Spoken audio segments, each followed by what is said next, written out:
chosen are the spirits of the permanent, never denied. Order in the acolytes, truce immortal, culture ever turbulent. Blades, spark, break up its frame, strain, stop. Friends fade away, for I am rebirth. I am the tear in the tide. Wake me when I die again. I am rebirth. Cycle of spirit denied. Get back up and try again.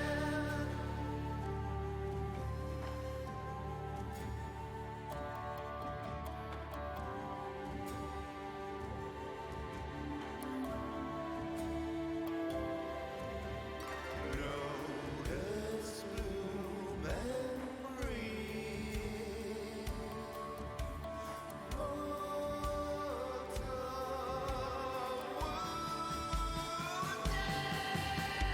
Read the eternal from the mind, take the memory, cast all the suffering aside to enlighten me. Read the eternal from the mind, see the waterfall, cast all the suffering aside, let's get better off.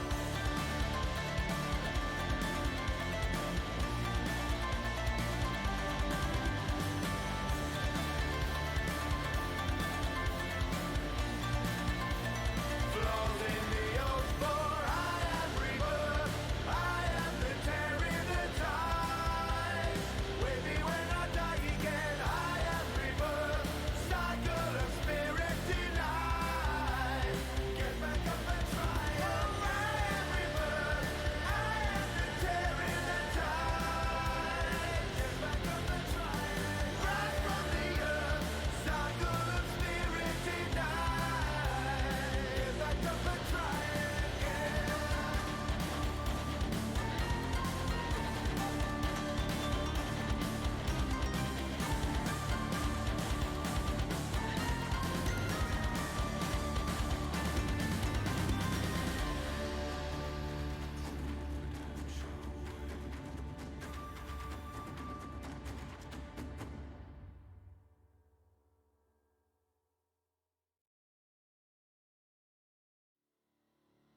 Through you, I am born.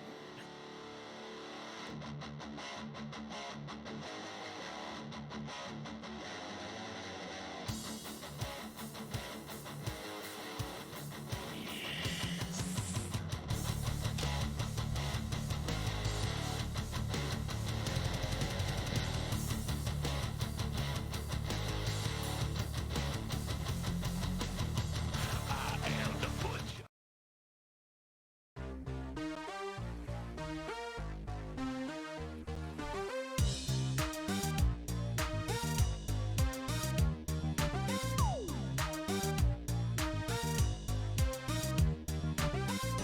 Ho yo ho yo ho yo ho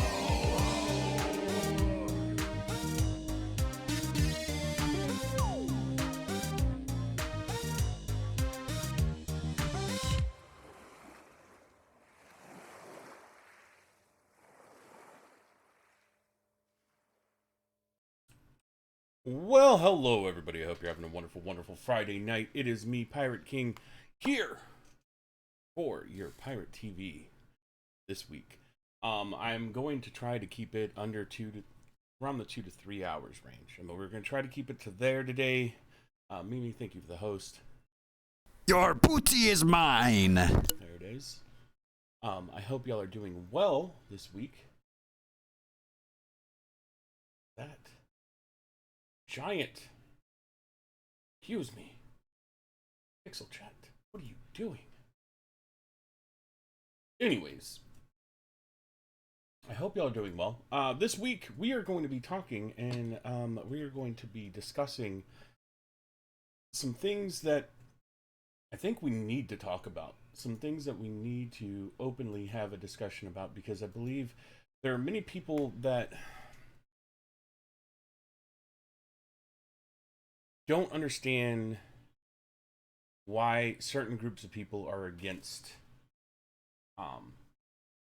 their ideals, especially when it comes to the whole COVID mess that's going on right now. And I think a lot of people are so quick to write off others that don't agree with them, to make themselves feel better, but also use a bunch of tactics that I don't agree with.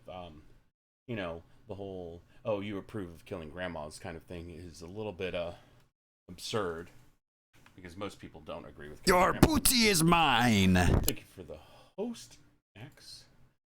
I'm trying to figure this is fix something. Your booty is mine. Thank you for the host, guys. It really means a lot. That is super loud. Your booty is mine. All of the hosts coming in. Thank you, guys. It really means a lot. Where is chat overlay? There it is. I need to edit some stuff here. A little bit large. Drop that there. I think that'll be better. I think 18 is going to be a little bit better.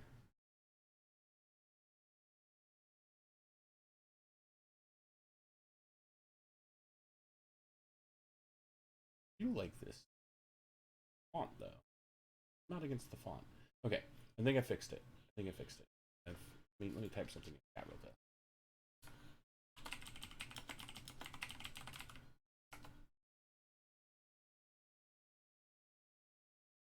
Okay, that's a little bit better. Yeah. Anyways, I hope y'all are doing well. And we're going to start with some news that just came out today that made me question humanity. No, it didn't make me question humanity. It just made me wonder what the hell is going on. Why is my closed captioning so small? I love Pixel. I love him. Didn't realize that everything was going to change today. This got bigger. Is that bigger now? Now it's not showing because it's not registering. See if that's better. Why is it so small? I feel like it's too small. I hate trying to do this mid-stream. I apologize, guys. This is not how I wanted to start out the stream.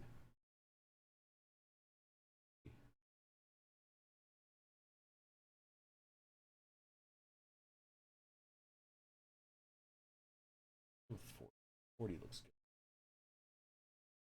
Here, do this, do that. All right. There, that's a little bit better. That's easier to read, right? It's easier for me to read, at least. It was small. It was so small. I understand. Maybe it might be, you know what it is? I think I know what it is. I think it's because this box is really small, making it smaller than I'd like it to be. All right. Anyways, back to what I was saying. Hello, Moosey. How are you doing?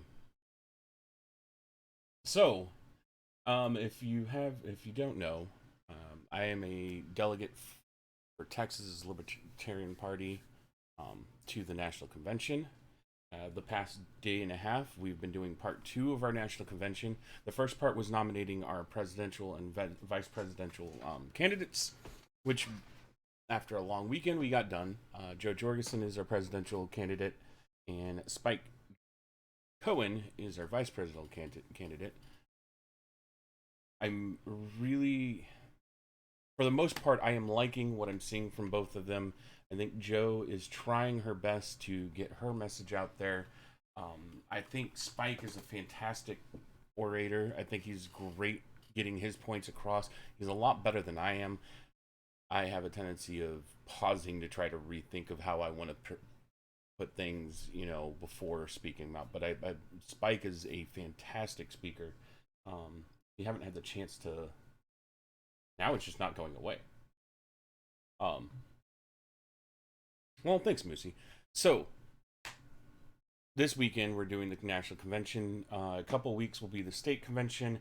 I, unfortunately, will be in a different part of the state because my sister's getting married, so I'm not going to be able to be in attendance. I'm going to try to attend remotely as much as I can to the Texas convention. It'll be really interesting to see how all that pans out, especially with the stuff that we've been dealing with the national convention. I'm trying to get people heard, get people's votes, and every stuff like that. We dealt with some of the bylaw stuff today, and tomorrow I believe we're going to work on some more bylaw stuff, and then we're going to vote for the chairs and stuff like that. And then most of it is going to be, it went a lot smoother today than it did yesterday. Yesterday I was completely drained.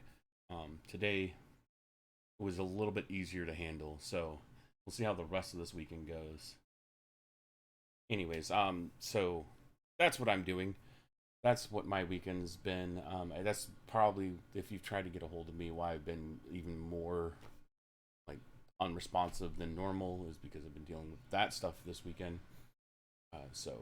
But today, the Austin City Council okayed fines up to $2,000.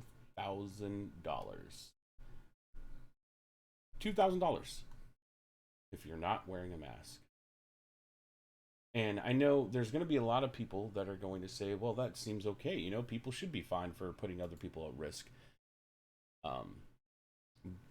But I don't believe the government should be fining people or arresting people. I know there's some states that are arresting people if they don't wear masks. I don't think that they should be doing that. I don't think that it's okay to be using the power of the police force to restrict people from making choices. Yes, I understand there is a public health problem out there. I understand that there's a lot of fear that we are being unresponsive to this disease, this virus, and which is escalating the virus at the same time. I understand that aspect of it. I wear a mask when I go out into public. I do. Mostly because most of the businesses around me require that we wear masks when we go, so I do it. Because I'm okay with the businesses saying, hey, you can't come in here if you don't have a mask. It's fine with me.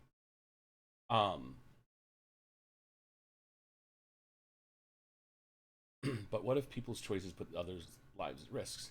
Okay, so, Moosey, I've actually been thinking about this all week long. I've been thinking about how to present this in a way that will make others understand why I'm not a fan of this kind of enforcement. And it's been trying to think of stuff that is comparable to this. And I believe I did come up with a pretty good hypothetical instance that I think people can get behind. So, here's my thing. Say there was a virus that has a 100% mortality rate. Mind you, COVID is at something like, I think, less than 2% mortality rate. Say there's a virus out there that's 100% mortality rate, and that we know how to prevent and slow the spread of this virus through limiting interactions and through a protective wear that would prevent, not 100% prevent, but will prevent most transmissions. Yeah, no, and I understand, Mimi. I understand that the percentage is debatable. I'm just saying, for the most part, COVID's mortality rate is a lot lower than you would expect from something that everybody is so fearful of. It's not at 50%. It's not like the bubonic plague where it killed off half the entire world. Well, not really half the entire world, but half of the world at the time. It's not like a lot of the previous diseases, the Spanish flu, or more properly named the Kansas flu, you know, the mortality rate of that was a lot higher. No, it's not as low as the flu. No, I agree. It's not as low as the flu, but it's not as high as past pandemics that have caused massive amounts of death.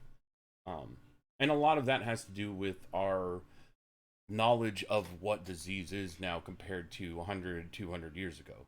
I mean, a lot of that has to do with that. A lot of that has to do with our hygiene practices now, even though it's obvious through the spread of this disease that our hygiene, it could be a lot better. Anyways, so say there's a virus out there that has a 100% mortality rate, that we know what is causing the spread of this virus, that there are actions that can be taken by us as people to slow and prevent further spread of this virus. There are, there's ways to control the amount of people that are infected. But like I said, it has a 100% mortality rate. Do we start finding and arresting everybody who does not practice these guidelines and put themselves at risk and others at risk of this 100% mortality rate virus? That's my question. Do we do that? Me personally, no, I don't think so. I don't believe that we should be doing it. But I know there's a lot of people that are dealing with this, with COVID, and are saying, no, we should start forcing people through fines and through imprisonment to help lessen the spread of COVID. But would you do it for a virus that's a lot more deadly, a disease that's a lot more, it's going to damage more lives than it does than COVID, and it has, and to treat it, it's impossible to treat. There's no treatments out there. Because I'll tell you something, if we were to do the same thing we're doing here, then, okay, so Moosey, in my hypothetical, what if I told you it was a true story? But we haven't arrested and fined people for it. We've arrested people who knowingly transmitted the disease, and they should be held accountable for knowingly transmitting the disease and not warning the person that they transmitted it to. Because I will tell you, HIV has a higher mortality rate than the coronavirus. And we know how to slow down the spread. We know how to prevent it. But it's still a thing, and it's still going around. Are we going to arrest everybody who had unprotected sex for the past 30 years? Who had multiple partners that they didn't even know for the past 30 years? Should we do that? Because that virus is a lot more dangerous than this one.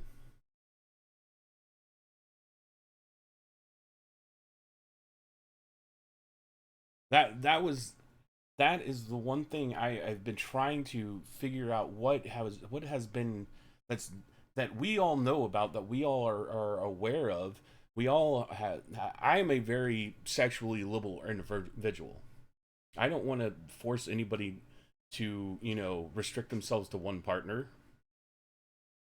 That's not my right to do it.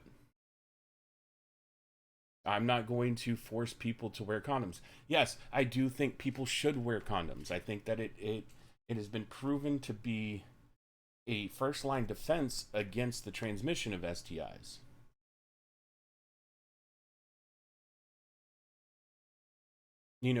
And on top of that, on top of the whole thing, when it comes to HIV in general, if these restrictions would have been applied to HIV at the beginning of HIV, who would be the ones targeted by that? I could tell you exactly who'd be the ones targeted about that. It would be the LGBT community would be targeted by people. Wearing a condom's not a big ask, though, Moosey. Honestly. It really isn't.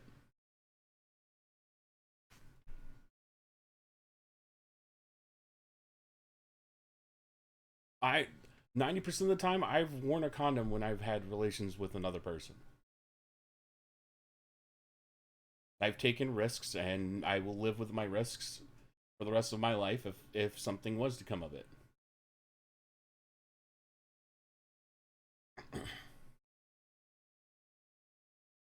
And like I said, like I'm saying, I will wear a mask, but I'm not for the government forcing people to wear masks. I will tell people it's probably better if you wear a mask when you're interacting with other people to help slow the spread of it. I will advise people that they should be washing their hands every time they touch something outside of every time they touch something. You should be washing your hands. You go to the store, you should be washing your hands freaking as soon as you go in, as soon as you come out, every time. Like, because that is something that has been linked to spreading this disease. But am I going to be there and sit there and force the government to, have police officers watch to make sure everybody washes their hands, that everybody is practicing, social distancing? No, that's not the government's place. And this is one of the things I've been struggling with as a person who is against the use of force by the government to do really anything. No, that's fine, Mimi. I'll look at that right now.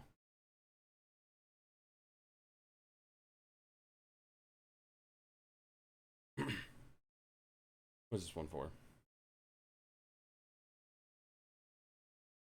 The final data for 2017.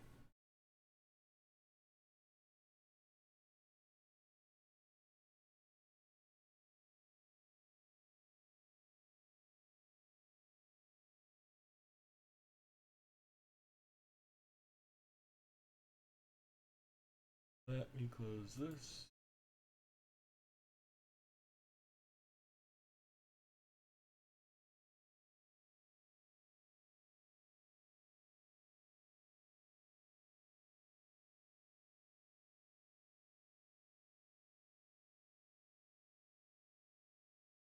Yeah, that's for 2017. Third page.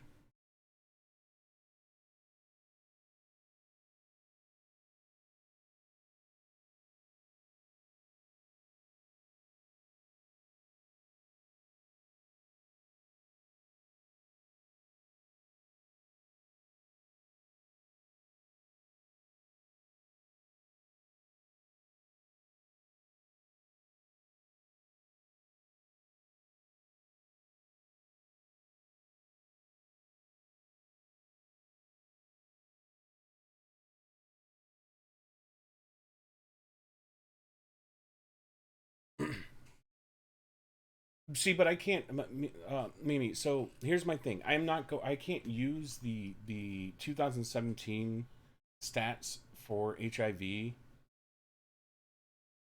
Mostly because with the drugs that we have now, I know, but mostly because with the drugs now, most people who have contracted the disease are able to live a lot longer than they were, and when the disease first came out.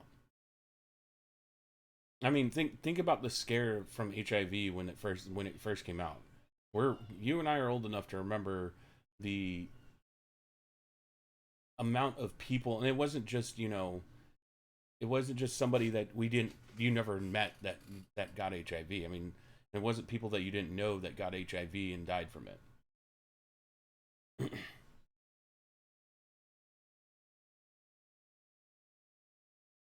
No, I'm not. No, I'm not saying that the 2017 to today is different. I'm saying that the mortality rate of HIV from 2017 compared to 1985, 1990, or when in the 90s is a lot different because of the drugs that that are available now compared to back then. Even 20 years ago, in 2000, the drugs were starting to come out. That, mind you, the drugs were bad at that time, because you had to take a whole freaking handful of drugs for HIV. But what I'm saying is comparing today HIV stats to Dodo, thank you for the follow, buddy. Ginger, how are you doing? Comparing today's HIV stats to COVID at today is that's not where it should be at. We should be thinking of HIV when it was first came out. That's what I'm saying is HIV when it first came out. That when we didn't know anything about the virus, kind of thing, because that's where we're at with COVID. We're at that part. That is an emote. That it is, Ginger.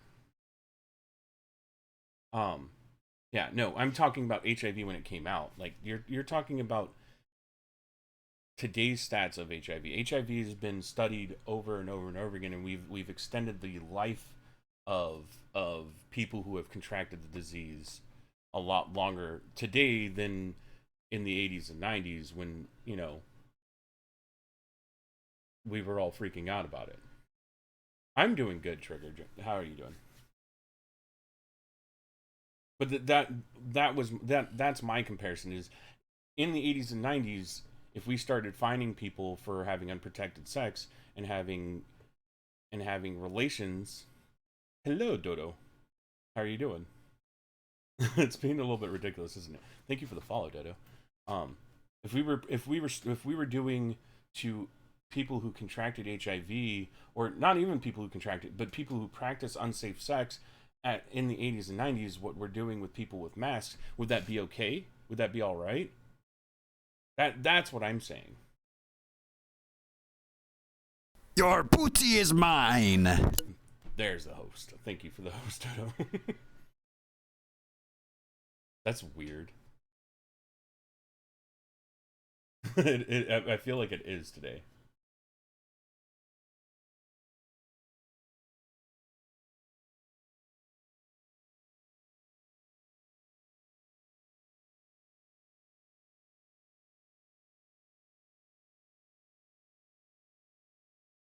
Yeah.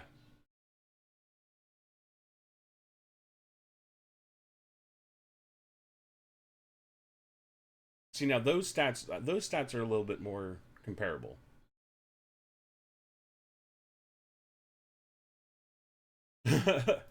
Well, Trigger Ginger Happy, Trigger Ginger Happy, Trigger Happy Ginger. They're going interesting right now. The Libertarian National Convention is going on right now, so I've been dealing with that during the day and then trying to stream at night. I've been trying to work on some stuff like that.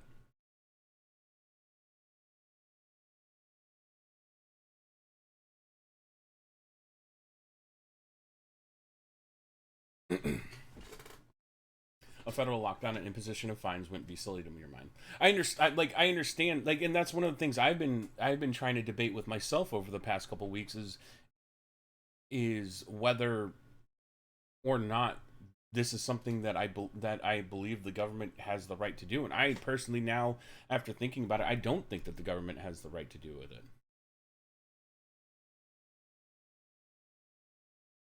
it. Yeah, but I don't think we haven't had in the US, we haven't had an outbreak of Ebola. We've had a few people that have come in contact with it and then have gotten it, but they've gotten the treatment they needed. No, we're talking about the forceful implementation of mandatory mask wearing, Dodo. Because the city of Austin today just approved fining people and businesses up to $2,000. And I brought up the hypothetical that if there was a disease with a a lot higher, and the stats back me up, a lot higher mortality rate than COVID, and we knew that the proper ways of dealing with it are by wearing a protective measure and by limiting your interaction with other people, would we be okay with arresting and fining those people who broke those guidelines? And then what I said was, well, then everybody who has had unprotected sex or multiple sex partners for the past 50 years should be retroactively fined for the risk of HIV, because in the 80s and 90s when HIV was new, and they still didn't, half of them didn't even know if you could get it from kissing when it first was found out, but we've learned over the years how it's actually transmitted, and people still practice unsafe measures.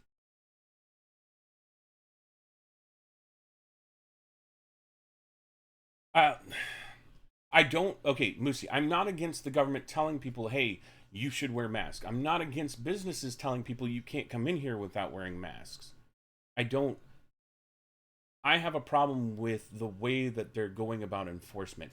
I will say a lot of the county sheriffs in the state of Texas are refusing to arrest or fine people for not wearing masks, but they will go and they will talk to people and tell them why it's a better idea to wear a mask. There's a lot of sheriff's departments that are starting to do that and go about it that way instead.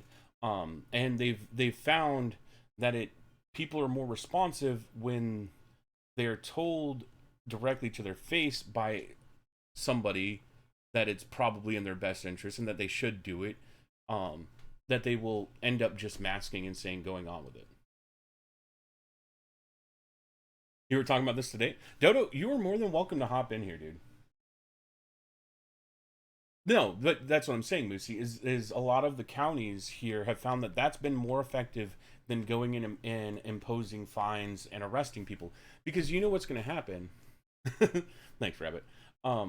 What's going to happen is you're going to get people, mind you, in the state of Texas, Class C misdemeanors aren't really reported throughout the state. So if you get a Class C misdemeanor, which is a speeding violation, a fine, a ticket, or something like that, most of those are Class C misdemeanors. If you get it in one county and you go into another county, that other county is never going to know about it. Okay, I'll hop in. Give me 1 second. So, what's up there, Dodo? Oh, hello. I'm messing up. Hold on. Oh, there we go. Muted. I ended up pinning and unpinning and repinning your page, and then finally hit the mute option. Guys, if y'all didn't know, this is DecayedDodo, because this is going to go probably on. I'm going to try to put this one on YouTube later this evening. I'm going to try to export it. Hi. So, this is DecayedDodo. Hi, it me, your boy.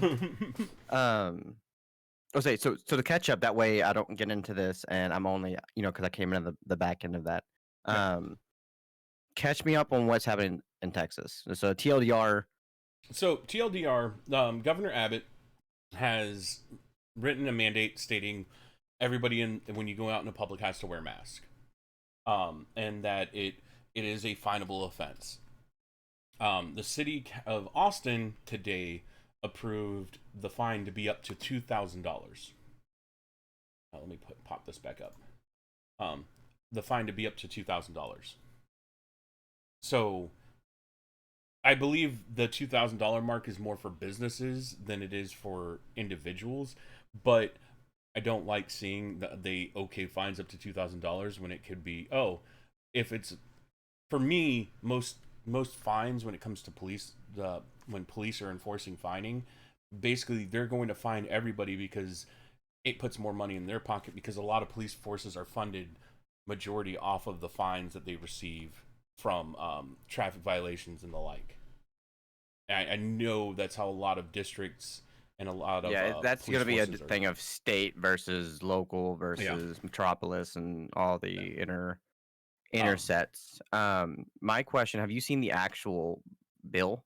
Like the actual have I seen the actual bill? No, I haven't had the chance to actually read over. But I've looked at parts of it because we've been sharing it, because, like I said, we've been doing the National Convention for the Libertarian Party is going on right now, and the Texas delegates have kind of been talking back and forth about certain things that have to deal with Abbott. And he's Abbott's executive order is kind of really open-ended and allows for a lot of individual interpretation.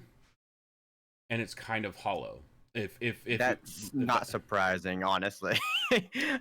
I mean, after living in Texas for a few years, you start learning about the politics in the states, and well, for me, a lot of what I'm seeing from it is that it's an election year. Abbott's up for re-election. He's trying to get as many more Republicans elected in, so he's trying to save face to both parties and trying to reach that middle ground. And to me, a lot of what's going on this year when it comes to from every level of what politicians are doing right now, a lot of it is all listen to what I say, but don't pay attention to what I'm actually doing. Do you hear my fan by chance? Is it? It's very minimal. It's not bad. Sounds like Susie's like working in the background a little bit. I should fix that. All right. So as far as like the fines and stuff like that, have they said is it gonna be like a seatbelt violation? You know, a seatbelt violation. It's nothing really goes on your record. You pay it off. You know, it's like 20. You know, and then you continue on, or is it more like a larger fine state for, i.e., trespassing? You know, you get a fine for trespassing or loitering. That does kind of sit on your record for a bit, depending on where you're at. From what I've been reading is that it is going to be in the same sense as a speeding violation. That it's a Class C misdemeanor. You get a fine. You can either show up to court or pay the fine, and go about your business.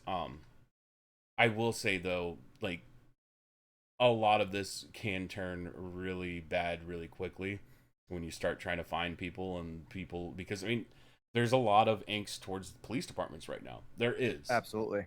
From all communities, there's a lot of angst towards police departments. Me personally, I have a lot of things against the police departments. I'm in Louisville right now. If y'all haven't been keeping up with the news, Louisville is not a safe place to be right now for a lot of types of people. That's a conversation for a different day. Yeah. So, like, I'm not opposed. Okay, so let me put my position on this because Bashir actually just got the Supreme or the judge here pretty much has a restraining order against Andy Bashir right now, which is a weird thing in my head because if you know, Kentucky has been very good about, you know, nipping this in the butt. Yeah. You know, they've been very proactive. There's some stuff I don't agree with, but predominantly proactive. We've had our recent big spike, our first actual major spike that we've had this whole time. And he's like, you know, he wants to mandate, you know, mandate masks.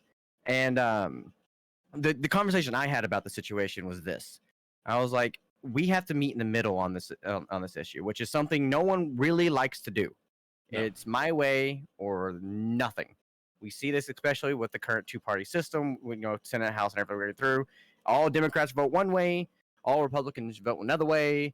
Then you have your few stragglers that are like, "Hey, I'm third party. Hi, this is my first time here." Don't make fun of Justin Amash. Amash is a hero. Yeah. But there has to be a middle ground. I am perfectly fine. And now this is where I get a different take from a lot of people.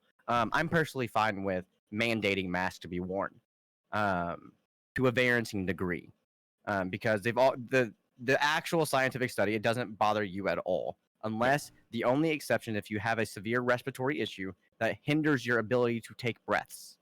Those are the only people that are truly affected by wearing a mask. The asthma, stuff like that, no, you're fine. That's scientifically proven. You're good. I promise you. Yeah. I've worn a way harder mask than a COVID mask. I promise you. Don't get me started on the freaking pro mask, man. I hated those things. I like my anxiety levels were through the roof every time I had to don that gear, man. Like, yeah, I can't do it. It bothers me. The mentality that's affecting all of this is, well, I'm not at risk. None of my friends are at risk. My immediates aren't at risk. Well, what about your homie next door? Because it goes more than just COVID. I mean, if you look at, I think there's I forget, it was a Japanese like doctor kind of deal. He was talking about, you know, because masks over there that's a social norm there. Yeah. If you wear a mask, you're gonna have less allergy issues. You're gonna have the code, the influenza and code is gonna like plummet. You know, because a lot of that is respiratory as well, respiratory transfer and droplets. You know, you're no longer breathing in people's faces, as you know, such. They just have to make those masks more available and easier to attain that are actually worthwhile to use versus, oh, here, cut your shirt in half and put it around your face. Yeah. Um, Well, like so me from like the personally, issue is like, I'm down with being forced, I say quote unquote forced to wear a mask. I put this in big air quotations. But there has to be a give and take on both parties, both the people and the government. If they want to fine us, that's fine. But where's our health benefits to assist in this process? Are they going to give us the mask to make sure that we can do this? No. Like, are they going to supply the mask to my sister who has 5 children right now in a one income situation? Like, Yeah. are they going to help the people that can't afford the actual nice masks? No, You know? and for me personally, I tell people to wear masks all the time. You want to know why? Because masks mess with facial recognition software. And Yes. I am all for wearing Yes. masks in public. I am happy that people are now making it socially normal to wear a mask in public, so I don't look like a weirdo if I wore one in public. Like, Yes. I know it's not 100% against. We talked about this last week that it's not 100%, for facial recognition software. That a lot of that software is getting a lot smarter and getting a lot scarier. Because I brought up not last week but the week before. Because I'm doing this every other week. Is that the United States or the Congress has actually passed a bill to make it illegal for police forces to use facial recognition software in the country. But this is my thing right now, and this is what I've been talking with some other libertarians about, is that right now when it comes down to it, the no mask people, most of those people are Republican. Most of them. I'm not going to say all of them, but most of them are Republican. The people that don't want to wear masks, they're doing it out of spite more so than they're doing it to prove a point. And a lot of that has to do with the division in our country that has been made by media, by politicians, It's an election year. It's an election year, so it's going to get even worse because it's turning into an us versus them even more so. And I think what bothers me the most about this is I am more afraid to give any government more power, because it is almost impossible to take power away from the government once you give it to them. So if we start accepting every public health problem gets to be taken, the government gets to step in and make rules and start fining people, we start to lose what makes the United States different from the rest of the world. And that is that we are very liberty-centered individuals. We as a group think about our individual liberties more than any other country out there, honestly.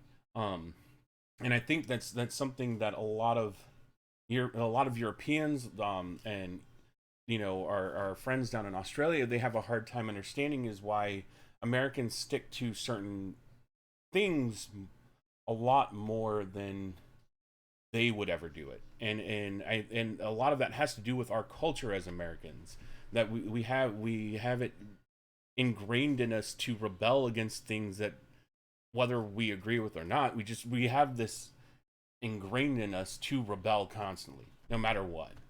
Even if we don't really believe in it, we don't like being told what to do. And I think what Moosey brings up is also the same. The biggest problem is that the national response is so disjointed. The response from state to state is so varied, and this I understand that. I do. But I've always, when it comes to public health, I've always been on the side that the government should be advising people what to do and not forcing people what to do. Because when you start to force things, people then are more likely to rebel against it. We have this, the American people are teenagers. We really are. We are teenagers and we demand satisfaction. Yes. So all this could have been prevented. When they first started doing lockdowns and stuff like that, the first thing they should have did was, like, landlords, utilities, the important shit should have been frozen. Be like, hey, tack that at the end of the lease. tack it to the end. That's all they had to do. Tack that bill to the end. Yeah. Until this is figured out. That's first problem done. People wouldn't be freaking out as bad because now, because the original split was, well, I have bills to pay. I have mouths to feed. I got to do this. I can't afford to do this now because my job just shut down. There wasn't enough support in that avenue. And what we're seeing now is a domino effect. Yeah, that's part of the problem is that our governments were so, to me, a lot of the problem is that our state and our federal governments were so quick to start locking everything down without giving anybody some sort of way to continue making money. Like, yeah, we start getting desperate when we start losing the ability to feed ourselves. And that started more of the division, because then you had people saying, oh, well, the government should just start paying us all, to stay home. Where's the government getting that money from? None of you motherfuckers are working. Excuse my language. None of y'all are working. You're not giving income tax, which is again something I'm totally against. To the government to continue paying you. Where they're just going to print it off. That's how huge. That's inflation. Huge that's how you call it. Economic crisis has happened is when the government starts printing money. You look at any country in the past 100 years that has had inflation problems. It's because the government starts printing money to pay for things, because they think we're the government, we can make this money. We're just going to start printing. The Weimar Republic, Germany, post World War I. What did they do? They printed a ton of money. Yeah, I was going in. The way it was handled, it's a rough situation. First off, like when it comes to COVID itself, my grandmother has COVID. She's 94 years old, one leg, diabetic with high blood pressure, high cholesterol issues. Yeah. On top of that, she's asthmatic. She checks every single check mark. Nothing's changed with her health, by the way. And there's like 14 people in a nursing home. Same situation. She's actually the only one that's been on the longevity. Then when they started, when it came out that hospitals were getting kickbacks for saying, hey, this person had COVID. Yes. That was another big issue. Another part of the problem when people bring up stats. I'm like, you realize that these hospitals are making money if they link everything to COVID. Mm-hmm. They are making money off of this. This was the biggest thing, was the fact that when it got found out, because that's when I noticed the divide fully. I mean, it was there, but a lot more people were willing to stay at home, spend some time with their kids for the first couple weeks. But literally within like 2 or 3 weeks, you found out about these businesses doing dirty work. You found out about New York's insider trading. Then you found out about the hospitals getting kickbacks. So now this went from, okay, this could be really bad, but is it actually a thing now? Because a lot of people are in disbelief that it isn't real, purely because, and even when I got really sick, I got I'm talking brutally sick. It's the sickest I've been in my life, and I've had mono. I've had mono. It's not a good time. When I went to go get looked at, the test wasn't available. So he's like, all I could do is do a chest x-ray, go through your symptoms with you, but I'm going to be honest with you. Your symptoms match 1 for 1. So we start, and I asked him, I was like, in your professional opinion, I was like, because the dude's been a doctor for like 17 years or some shit. Like, he's pushing retirement pretty much. He's an older guy. He's like, well, I'm going to tell you, tell you my professional opinion, which is also my normal opinion. It's purely of the fact, he's like, he thinks this is just an influenza strain, because every year the influenza changes, type A, type B. Is it influenza? Yeah, I think it was influenza. I think it was the flu. Yeah, the flu. It changes. He's like, he thinks that this is just it skipped an evolution stage. He got a little bit aggressive at the beginning, and that was it. He's like, he didn't believe like the hysteria was there. And then I started balancing out. I started looking at people, and even in my own friends list, stuff like that, it's always my cousin's friend, my coworker's mother. It was never anyone direct that actually got like super hit by this thing. So a lot of it, I do wonder if this was just an election ploy. We see it every election year. There's a massive national event because it's hard to remove people from office when something a major crisis is happening. Yes. But it's usually a war. Wars are the favorite thing for politicians to get reelected on. Look at most presidents after they start a war. I'm not gonna.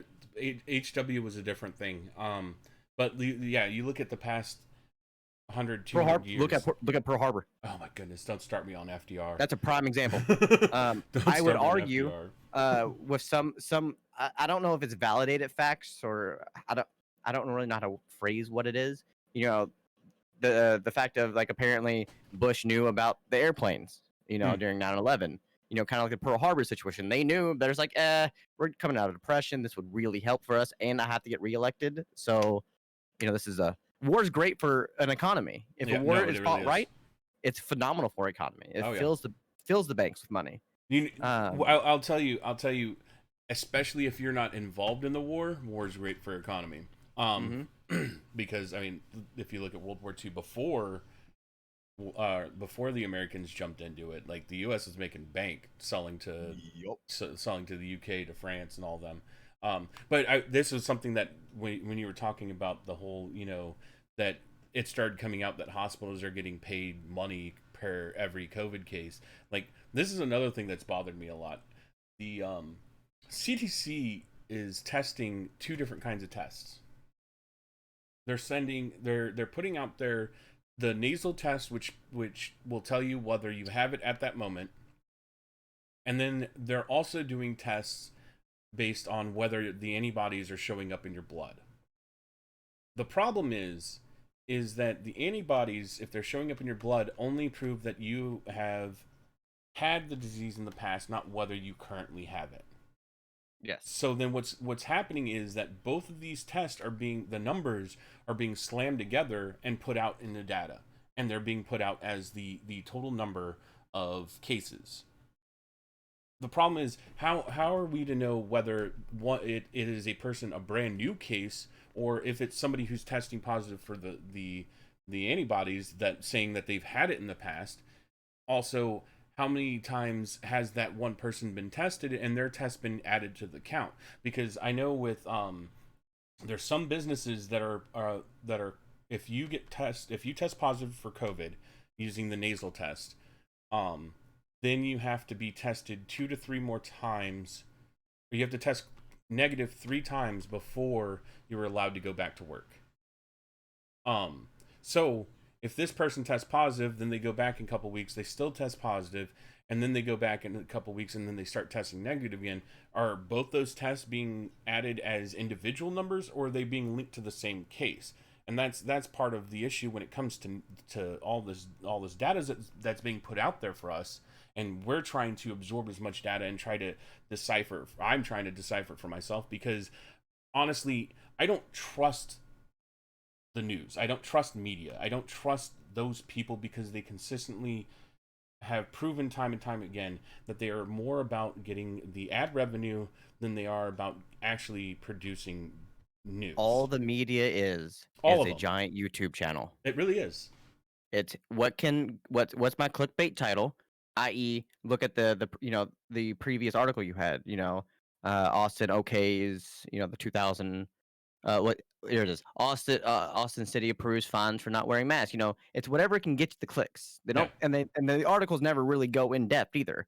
The news doesn't either. Yeah. It's kind of like, here's this happened and then go.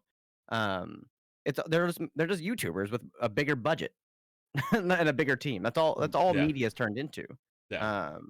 With the political backing on it. That's it. That's media, modern day media. Yeah, and biased and paid for. And that's one of the reasons I tell people that you need to read as many different sources as you can and try to decipher what's actually being said. I mean, there's been times where I've looked at stuff and people, okay, I'm not a Trump fan. I did not vote for Trump. I voted for Gary Johnson, even though I wasn't really a fan of his, but I will vote Libertarian over Republican or Democrat any day of the week. I'm not a Trump fan, and I think that there's a lot of stuff he has done really poorly. I think there's some things that I can be happy that he's done. He's done more for veterans in his 4 years than any president since I've been alive. But he's also done some things where I'm like, what the hell are you doing? That goes against everything that the Constitution stands for and your office stands for. So it's kind of like, but there's the biggest thing is we don't know. We don't know if he's actually doing anything good, because the media does go out there. I'm not a Trump supporter. I want to put this out there. Not I don't you know I didn't vote for him. I wouldn't vote for him this time around. That's nothing's going to change on that. Yeah. But we saw it early on, when the initial running was happening. Some spin-offs were happening. Some he said this, but let me cut this to make it sound like this. A lot of that is still happening today. But I mean, he's done great as far as from the veteran side. But there's a flip on that. Did he really get that balance? People, a lot of people have been talking how he's respected and he speak his mind. The issue is speaking your mind is fine in the right situations. There's moments when you just need to pipe up. You don't say a damn word. And when you and the fact, the contradictions against the CDC, the WHO, and everyone else, which I can't say I've done a lot of research on the WHO, on WHO or whatever, and how they're handling situations. But the media has definitely played a ball in our current opinions of him, as they always did. I mean, we saw it with Obama too. Yeah. I mean, there's so much that I bring up about President Obama that a lot of people are flabbergasted when they learn. And I'm just like, no, this is what's actually going on. Like, you need to pay attention to what's actually going on and not listen to, your news source of choice, whether it's CNN, MSNBC, Fox News. Just don't listen to just one side of it. Because when you start listening to one side of it, all you're going to get is the same people telling you the exact same thing. Look at Rachel Maddow from MSNBC. She stoked her entire career on the fact that Trump was a Russian spy, basically. That's what she put her whole career behind. And then all of a sudden, the Mueller report comes out and says that's not true at all. We're still stuck in Cold War right now. Everyone's at Russia's neck, and we should be more scared of freaking China. China and Brazil. People don't realize Brazil hates us. They despise our existence, and they are they're an actual threat. Why I don't understand this fear of Russia more so, where people are so willing to give in to China and let China get away with everything. I'm sorry, the Chinese government wants the U.S. to fail. They want absolutely. They want the U.S. to fail. They can't let the American economy fail, but they want the rest of the U.S. to fail. They can't let the American economy because we owe them a lot of money from our 2 wars. So to pump 2 things out real quick, because I see you're wanting to watch this video. Yeah. On the media cord, on that note, did you see the whole thing about the bubonic plague, right? No, I missed that one. So people freaking you out. told me about that. Yeah. 2 people got the bubonic plague in China. Guess what? That's a normal thing over there. That happens every year. Nothing new. But the media made it sound like this big issue. It's a pandemic. It's bad. Blah blah blah blah blah. There's also a new strain of influenza they found out there. Oh my God! The media played it up, and then it went quiet. Quiet. That's what they do. The fear mongering in modern day American media is disgusting. The media has not been anything since World War II. World War II and post, because they took up the propaganda technique of the Nazi news, essentially. That's not the proper term. I know this. I'm sorry in advance. Not the proper term, but you know what I'm saying. Like, they shifted. The news was different, and then it shifted during that. So you had the whole plague thing reach around, and that was just not good. Like, I don't support the media at all. Do your own private research. Watch news from overseas. If you're in America, watch news from someone that isn't our neighbor. Watch the French news on us. Because there is translated French news over there. Watch Denmark's news. Get the subtitles. See what they say about America, and then check it out. Compare the sides. Yeah. And you'll get a lot more education from that. I mean, that you have to do your personal research. If they'll say an article that's interesting to you, you just have to dive in deeper and do your personal opinion on it, and actually look. It's like with politics. You can't just say red. What is it? Red until I'm dead. Blue no matter who, or something like that. I don't like that philosophy. I hate it. I despise it. Me as well. Like, I will say, like, I'm a libertarian. I'm a registered libertarian. I'm running for office in a libertarian, and there's even some libertarians I won't vote for because I know that their form of libertarianism isn't the same as mine, and that they're either one way or the other too much one way or the other for me to vote for, and that I would rather abstain. I'd rather vote none of the above than vote for that person. And then on that note, you had, like, with everything that's happening in the world right now, you have the pedophile rings being let out, you know, which are big. I don't know if you saw the flight list to Epstein's island. Oh no. I've Oh, glanced dude, at it's it. bad. I've glanced at it, dude, and it's It's bad. there's some stuff I need to look into it more. There's something that I saw today that there's a company that a lot of people are using, Wayfair, that's been implicated in something extremely bad. Oh yeah, I saw that. They were providing beds for ICE or something like that. There's a Twitter trend right now talking about it. Oh, Apparently, Wayfair said no, we're not doing that. no. I will message you. I'll DM it to you. I'm gonna start this video because I kind of want to listen. Yes. Well, I'm gonna read it for the most part because it's gonna be in Dutch. So. Het coronavirus lijkt er een hysterisch discriminatievirus over de aardbol te heersen. In de Verenigde Staten worden hele politiekorpsen vervangen en we zien linkse antifa-terroristen die zich samen met de getrainde marxisten van Black Lives Matter schuldig maken aan geweld, plunderingen en brandstichtingen. Ik zag zelfs beelden waar blanke mensen, ik vermoed de geestverwanten van Jette en Ascher, vol overgave de schoenen aan het kussen waren van hun zwarte medeburgers. En ook hier in Amsterdam, demonstraties zoals die in Amsterdam, wat ik al zei, waar de heer Akwasi Owusu Ansa van zich liet horen. Voorzitter, een paar citaten uit zijn inmiddels beruchte speech. Ik citeer. Hou je niet meer fucking in. Hou je niet meer in. Zwarte Piet gaat naar zijn hoerenmoeder straks. Er is geen tijd meer om te praten. Het is een opstand. Neem risico's. En op het moment dat in november dat ik een Zwarte Piet zie, ik trap hoogstpersoonlijk op zijn gezicht. Einde citaat. Voorzitter, deze nazaat van de Ghanese Ashanti-stam van zwarte slavenhandelaren kondigde de grofgeweld aan. En ik dacht meteen, nu zal de politie wel weer overal voorgedrukte aangifteformulieren klaarleggen. Maar nee, er gebeurde helemaal niets. Akwasi mocht in een ultralinks NPO-programma komen uitleggen dat hij het toch allemaal niet zo had bedoeld. Voorzitter, ondanks de aanwezigheid van tuig dat Akwasi heet, is Nederland één van de tolerantste landen ter wereld.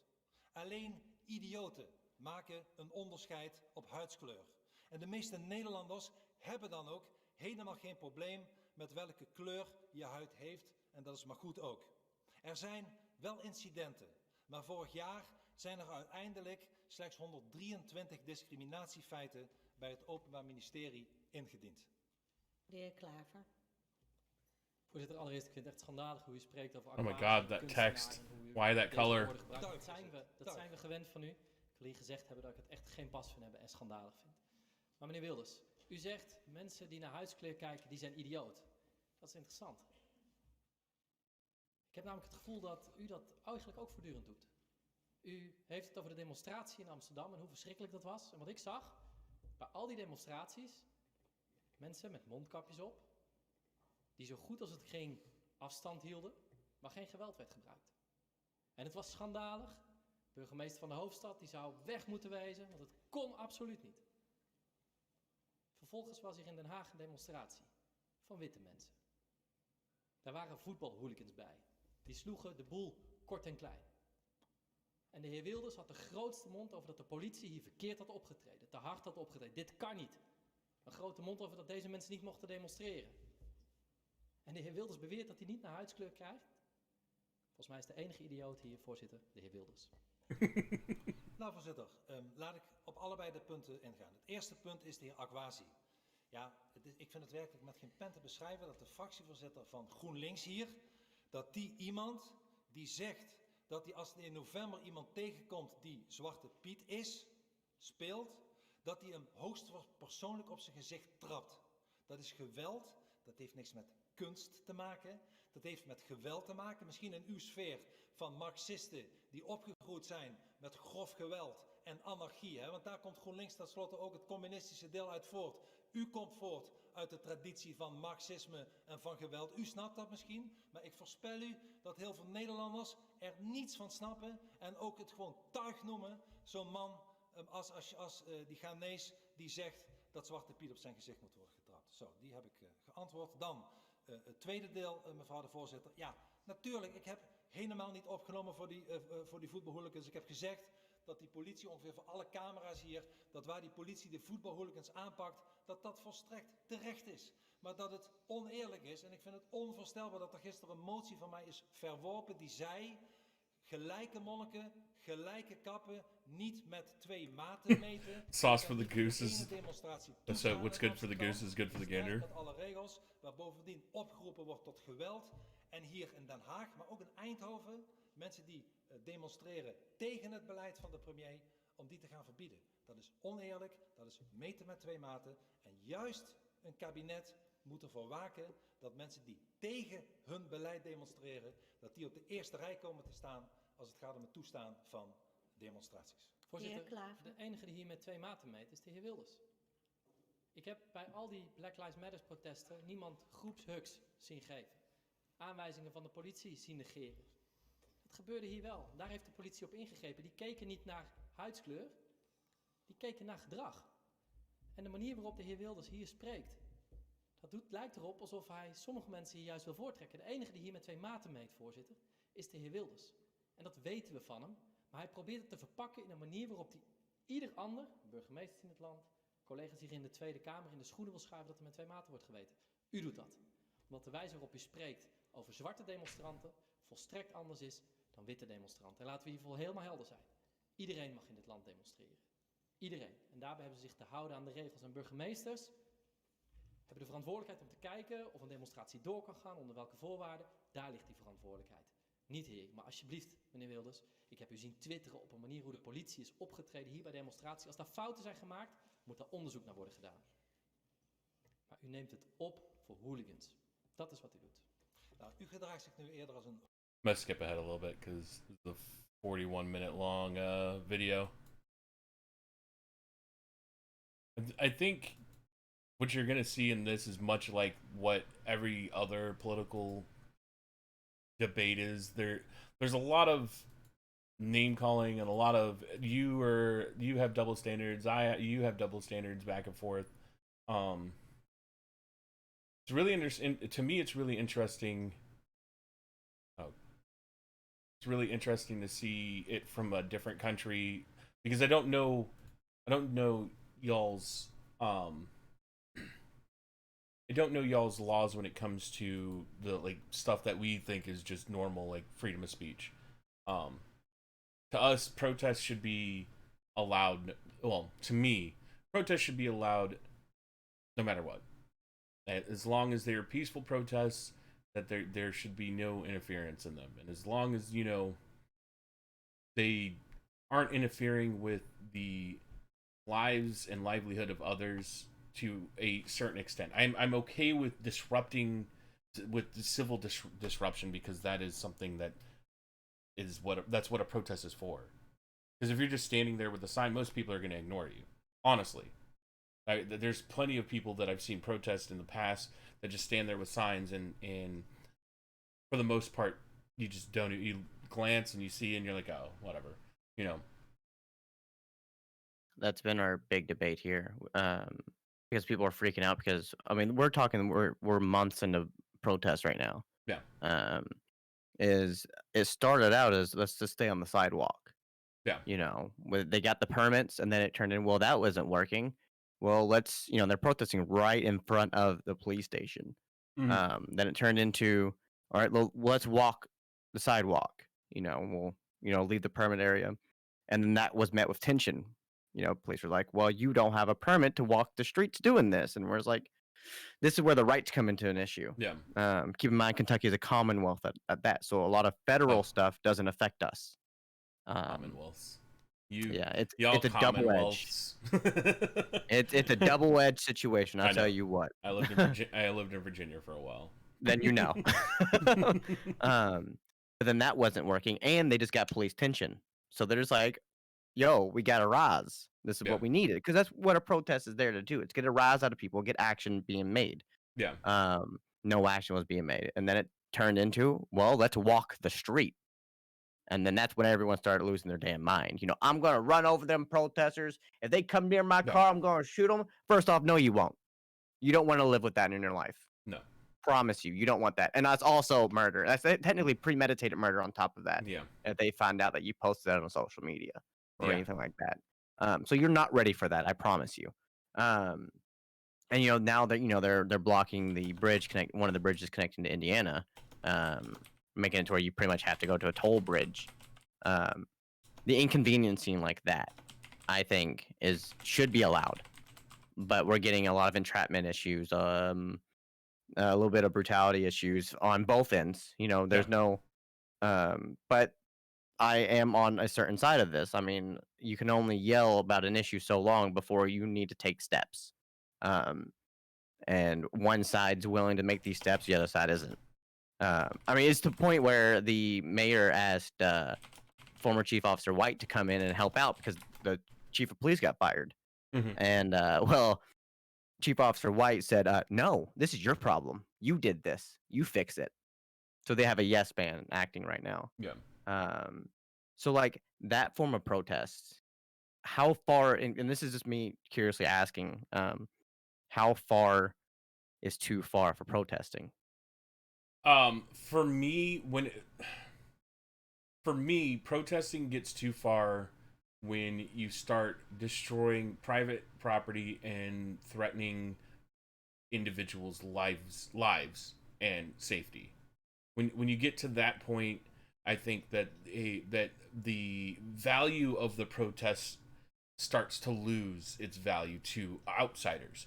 And it's one thing that I've told a lot of my friends in the LGBT community when they're doing like during Pride Fest and stuff like this. I've had people share videos of them somebody in the Pride Parade getting into a physical confrontation with somebody protesting against gay marriage or against just homosexuality in general. And to me, from somebody who's not LGBT, but I'm sympathetic to people in that community, I look at it and it's most of the time the people that are taking it to the physical violence side of it is the individual that I support, and it's the LGBT individual who becomes offended by that person's sign or what that person's saying, so much so that they feel like the only way that they can respond is through physical acts. And to me, when somebody who is not who wouldn't be me, somebody who is more so like my parents, very conservative Catholics, are looking at it, they say they can take that and then they'll start to say, well, this Christian person is just voicing his views peacefully on the sideline with his sign, he wasn't even saying anything, and he was violently attacked by individuals that were participating in this. Who's in the wrong? When the outsiders start looking at violence and they start looking at looting and they start looking at the destruction of private property, you start to lose any sense of gaining those people's support. Yeah. What's going on there, Zan? So with the did you pay attention to anything that's happened as far as our protest here? Not in Louisville. I've been paying attention more. I will say Houston, the protests in Houston have been fairly peaceful. And I've been keeping an eye on that. Been very impressed. My city has had very peaceful protests, and it's been really nice. So the one of the big things here was, we had a quote unquote riot. Our actual city, our actual protesters, because I've been out there too. Like, while this time when I wasn't streaming, I was out there. I just didn't want to film it, record it, and do that shit because, well, I'm not here to do that. I'm here for calls, not to try to get some fucking Instagram clout, Yeah. And that's just the way I viewed it, But the one big factor that played in this whole situation was the aggressions on, obviously both sides are gonna have aggression, but we were what's it called? Self-policing. Hmm. We see someone get out of hand, someone ran out and grabbed that dude up. See that, You and know, that should be that's what what protesters happened are with doing. what happened was there was a bus that came in. This is like when things started getting hairy here. There's a bus that came in with a bunch of out of towners. Hmm. They immediately got off the bus and started breaking shit. Yeah.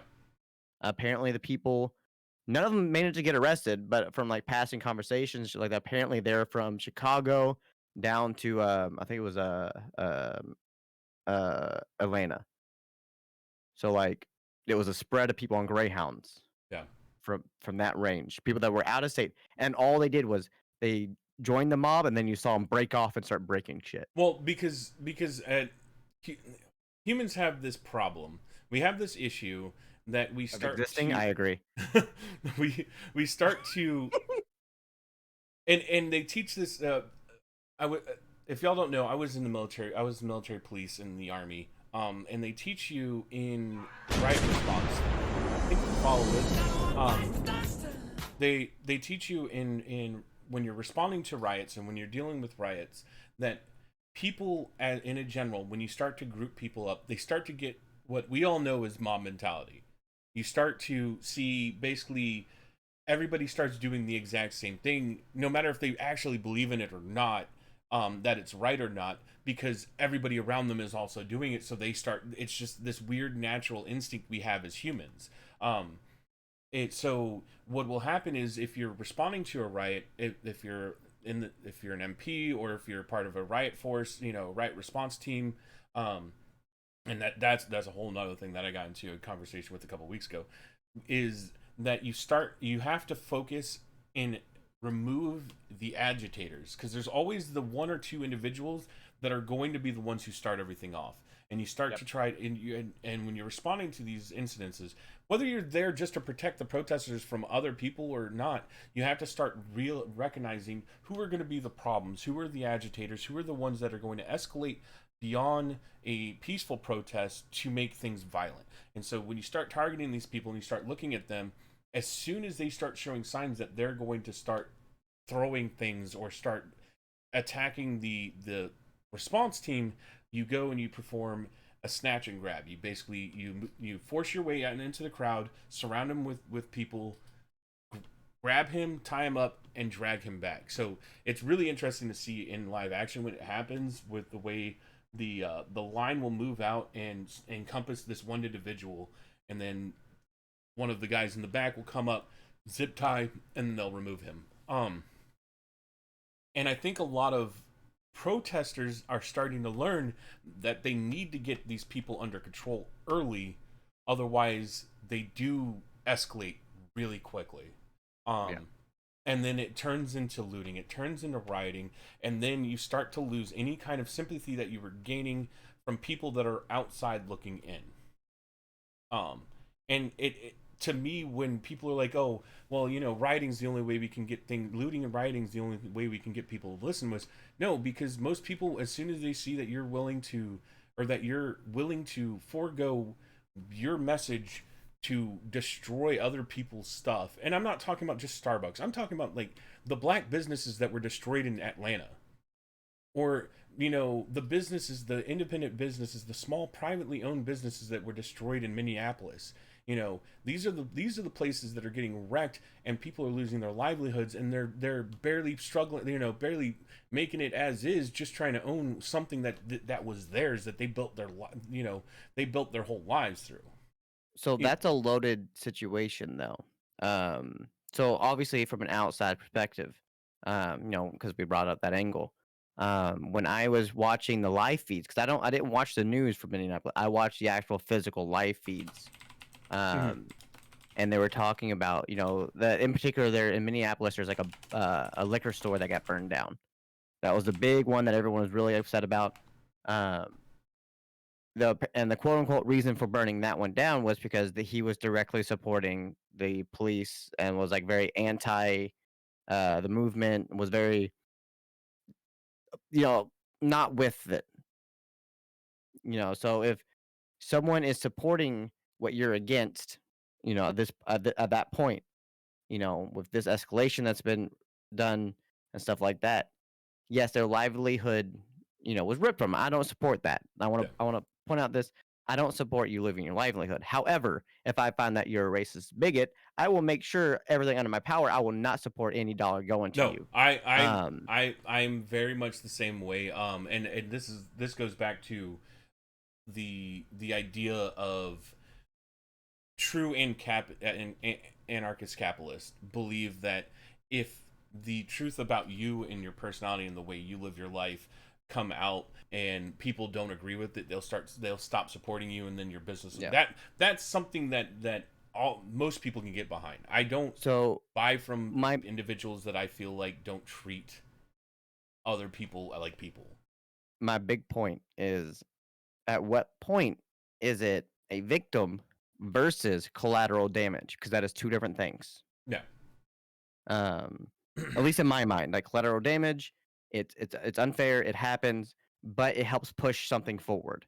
A victim doesn't push anything forward. It just hinders progress, or it was someone truly innocent that did nothing at all for anything. It's very unfortunate. It's bad. Shouldn't happen. But collateral damage, we see it said a lot within military terms, especially, is it's unfortunate, but it had to be done. Yeah. Bombing a village because it had two bomb makers. Yes, we killed, 5 children, or 5 people in that village. However, we also took out 2 of their major bomb manufacturers that was killing 30 within a month. That's collateral damage. See, and I have a. And I guess it kind of goes to, is one life worth more than 1,000, and is a vice versa. But me personally, I'm a since I've been in the military, since I was in the military, since that time, not just since I was, not because I'm using it as a I'm an authority. No, but since I was in the military back in the 2000s, I had a hard time dealing with the thought of collateral damage compared to what will be the most efficient. And it's one of the things that I've been a very outspoken individual when it comes to the use of drones for military strikes. Because I believe, it's just me personally, when you start to take the humanity out of war, you make war easier to go to and make war easier to prolong. Mm-hmm. When you start, so to me, some kid in San Antonio flying a drone halfway across the world to drop bombs on somebody over there, they don't have that connection that boots on the ground would have. They don't get to make that. They don't. Get I want to point out something real choice. quick, not to cut you off. No, go ahead. I was purely playing devil's advocate. Oh no, I understand. Well, Thaddeus has voiced his distaste with my point that I made. Dodo is playing devil's advocate. Because I like playing devil's advocate. It's fun on these situations. These types of situations. I do the same. I do the same thing as well a lot. I try to play devil's advocate because if you don't understand both sides of an issue, then you tend to just ignore the other side of it. Yeah. The issue with everything going on between, to kind of bring it full circle back to the COVID bill, that way you can get back on track, because I know I like to veer things off. No, it's fine. Me too. I ramble. Me too. That's why we get along. So there's been a lot of discrepancies between what's been happening on all ends. We talk about this being a political stunt. We talk about this and that and that and the other. The issue I'm having with all of this happening is, where are facts and where is conspiracy? Because right now they are very close together. Yeah. The conspiracies are lining very well closely with facts, and facts are very close to lies at the moment. So with the passing of the bill, and this is why I brought up the protests. Mm-hmm. Do you think we will have a situation where, with that being that getting okayed, and these states start mandatory being like, hey, you have to wear a mask, no questions asked? Are we gonna run into more protests and potentially more rioting over the issue? As far as the Minneapolis situation, from a perspective, it took that long to get actual actions taken care of. Yeah. It took to that degree for something to happen. Well, I mean, In Louisville, we are still fighting that fight. yeah. Well, I mean, Hardcore. We are hardcore fighting that fight, and we've done everything from legislation. We have people running for office. You know what happened with Charles Booker? Yeah. 6,000 votes were deemed unusable. You know how many votes he lost by? 1,100. They wouldn't do a recount either. That's crazy. This is where the issues are starting to lie. You know, then we talk about I brought up the insider trading in New York. What happened with all that? It stopped. You know, we're going full circle with the issues now. So with all this stuff in mind, do you think this bill is going to cause, I guess you could say, an uprise or a protest, or do you think it's just going to be swept under the rug, either not really enforced all that much, or do you think it's going to be enforced to the fullest degree? It depends. Honestly, I think it depends on who is running the area.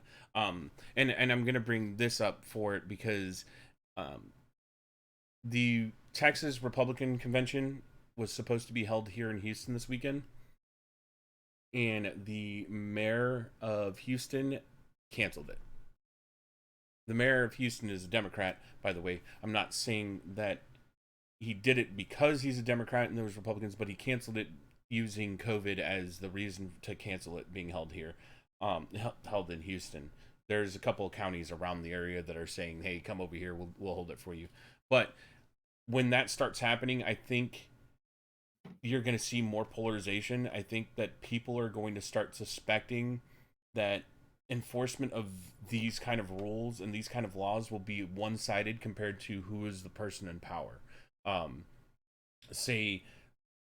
In my county is a very right now very your stream just did some weird shit. Of course it did, because my internet's been really weird lately.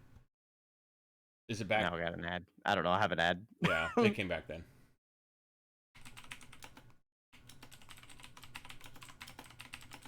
Sorry about that, guys. The internet's been really weird in my neighborhood this past week. I don't understand what's going on.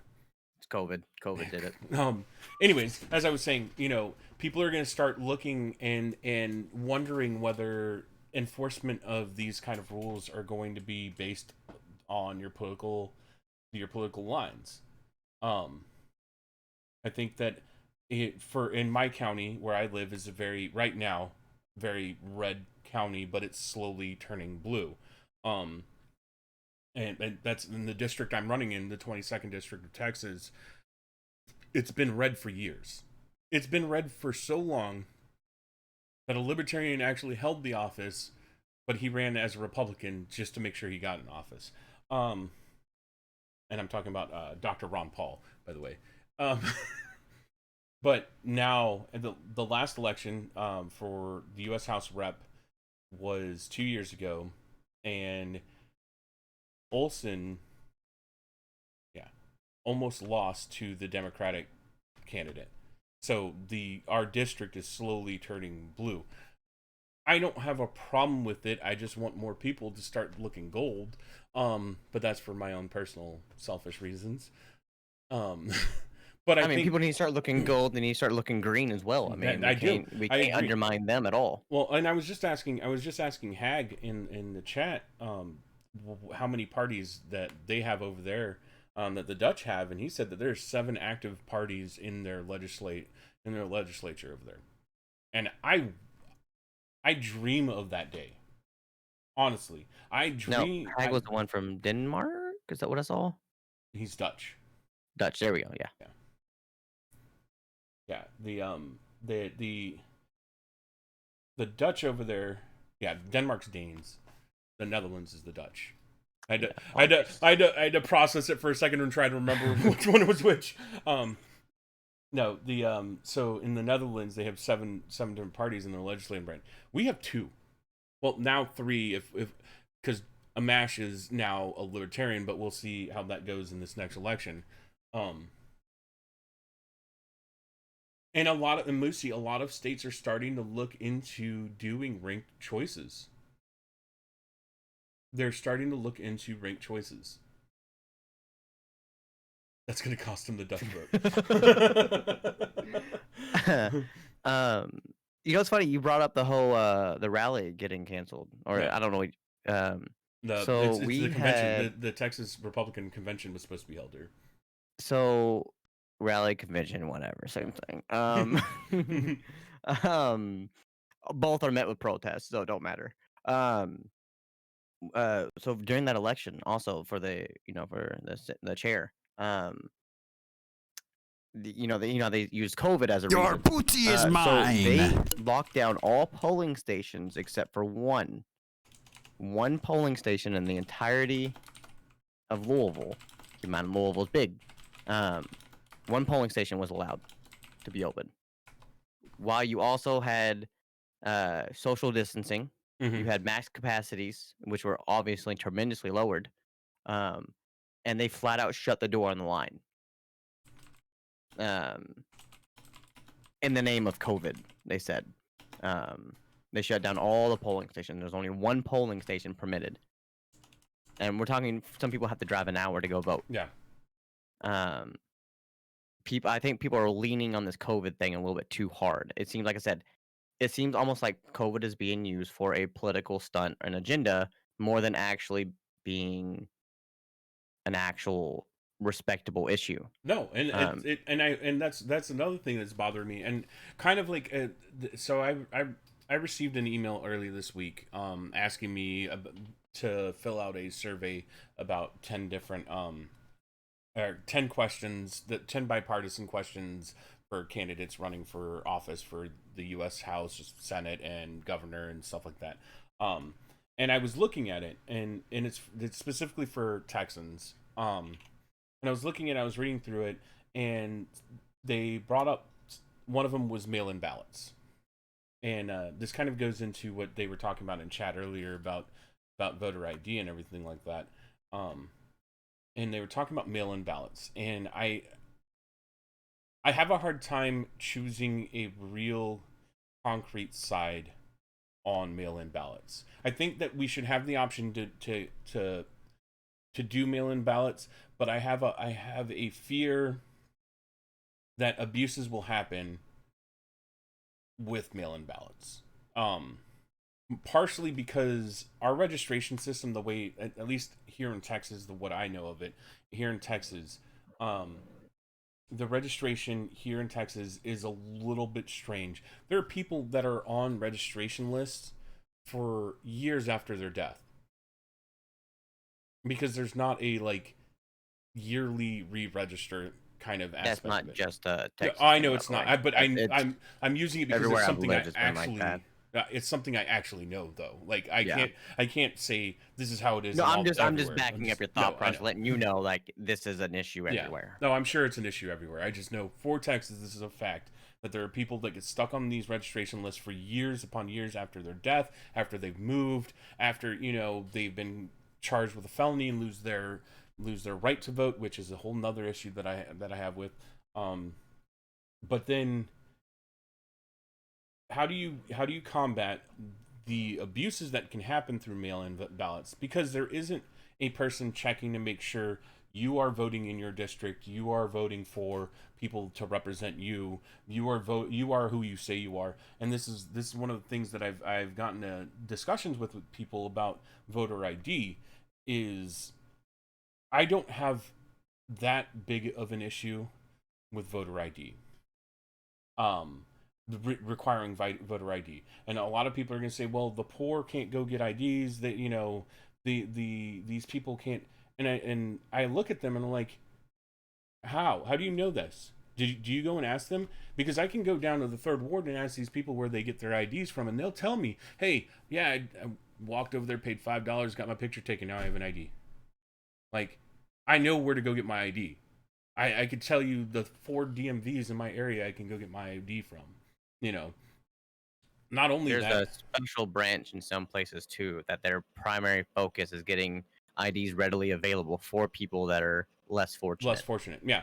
And if you were so worried, and this is another thing I have, is if you're so worried about people not being able to get IDs, then why aren't you out there taking people, paying for their IDs?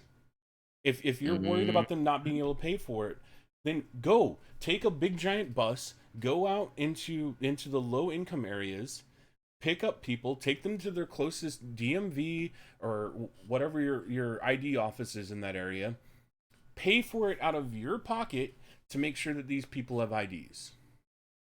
Ooh, yes. I had a big post maybe like a month or two ago. We were talking about like the police issues and stuff like that. It was a very neutral post. It's like, hey, what's everyone's current takes on what's happening right now and how can we fix this? And the amount of ACAB, fuck 12. I was like, okay, that's fine. You can have this opinion, but how do you fix it? Well, you can't. Well, what you can? What are you actively doing to fix this? Well, I'm yelling. I was like, well, you can only yell for so long. And this is a lot of my problem with most people when you ask them, okay, what are your choices? How are you going to fix it? What do you want to do to fix this? Because I can tell you everything that I stand for. I know what I want to do to fix it. When it comes to the VA, I want to put an inquiry into the VA to find out why so much money is dumped into the VA, but most veterans are sitting there awaiting health care. They're waiting for tests to be done. They're waiting for surgeries to be done. They're dying waiting all the time, all over this country. Why are we dumping money into these places for nobody to get help? So, how much do you know about voter IDs? It's a newer term for me. I'm not gonna lie. For the state of Texas, they require you to show a government issued ID or a utility bill. Yes.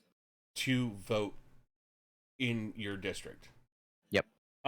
So basically, and I understand, okay, not everybody's paying their utility bills. Some people don't, I like myself, I don't pay any utility bills here directly to the utility company. So none of the utility bills at my house are under my name. I do have a passport card that I use for identification. And I go and I show them, every time I vote, I show them my passport card. They look at it and they're like, nobody ever uses these things. And I'm like, yeah, well, this is a government issued ID and it counts. And they're like, oh, we agree. Just nobody ever uses them. Everybody uses their Texas driver's license. And I'm just like, that makes sense. But that's the card I use when I go and vote because I'm registered at this address. From what I understand, that is the Your booty is mine. The host, the Mertman, the rule of the rules for here in Texas is that's all it takes to vote in an election is just your either a picture ID or a utility bill with your name on it. See, I don't like that second part.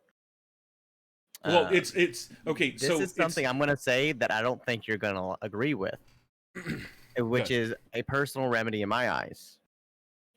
We have social security numbers for a reason, correct? Mm-hmm. Correct. We go get pictures taken for our driver's license and our state IDs, correct? Mm-hmm. Why not attach that picture to your social security? When you go vote, you punch your social security in, someone cross-checks who you are, with an active license or an active form of identification, a secondary source of identification. I've always had to give two sources of identification for anything I did, especially when working with government stuff. Yeah. I mean, I don't know how many times working S1, I had to go to battalion and they needed both my military ID and my civilian ID for something, or my social security. So why not just combine it into one? Which this is where it's going to come into, this is where it's going to get a little invasive, where I don't think you're going to agree, and it's going to be interesting. But when you get your ID, bam, right there, they utilize that picture, attach that picture to your social security number. That way, when they punch in your social, there's your picture, an updated picture of you, and you get it. You have to get that done every year, or every 2 years. I'll say every 2 years. We'll meet in the middle. I'll say every 2 years you have to get that done. Or even if you do it in one full sweep every 4 years. I was going to say years you got to get a new license. every 4 years. My biggest issue with that is going to be cost.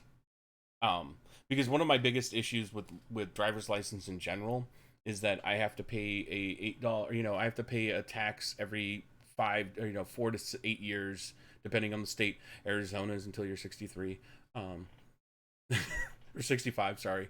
but you still have to update your picture every so often. Anyways, but for driver's license, I have to go every 4 to 8 years to get a new driver's license. I have to pay a tax to drive on a tax to them, and that's all the driver's license is. Don't let them try to dissuade you that driver's license are anything more than a tax, because that's what it is.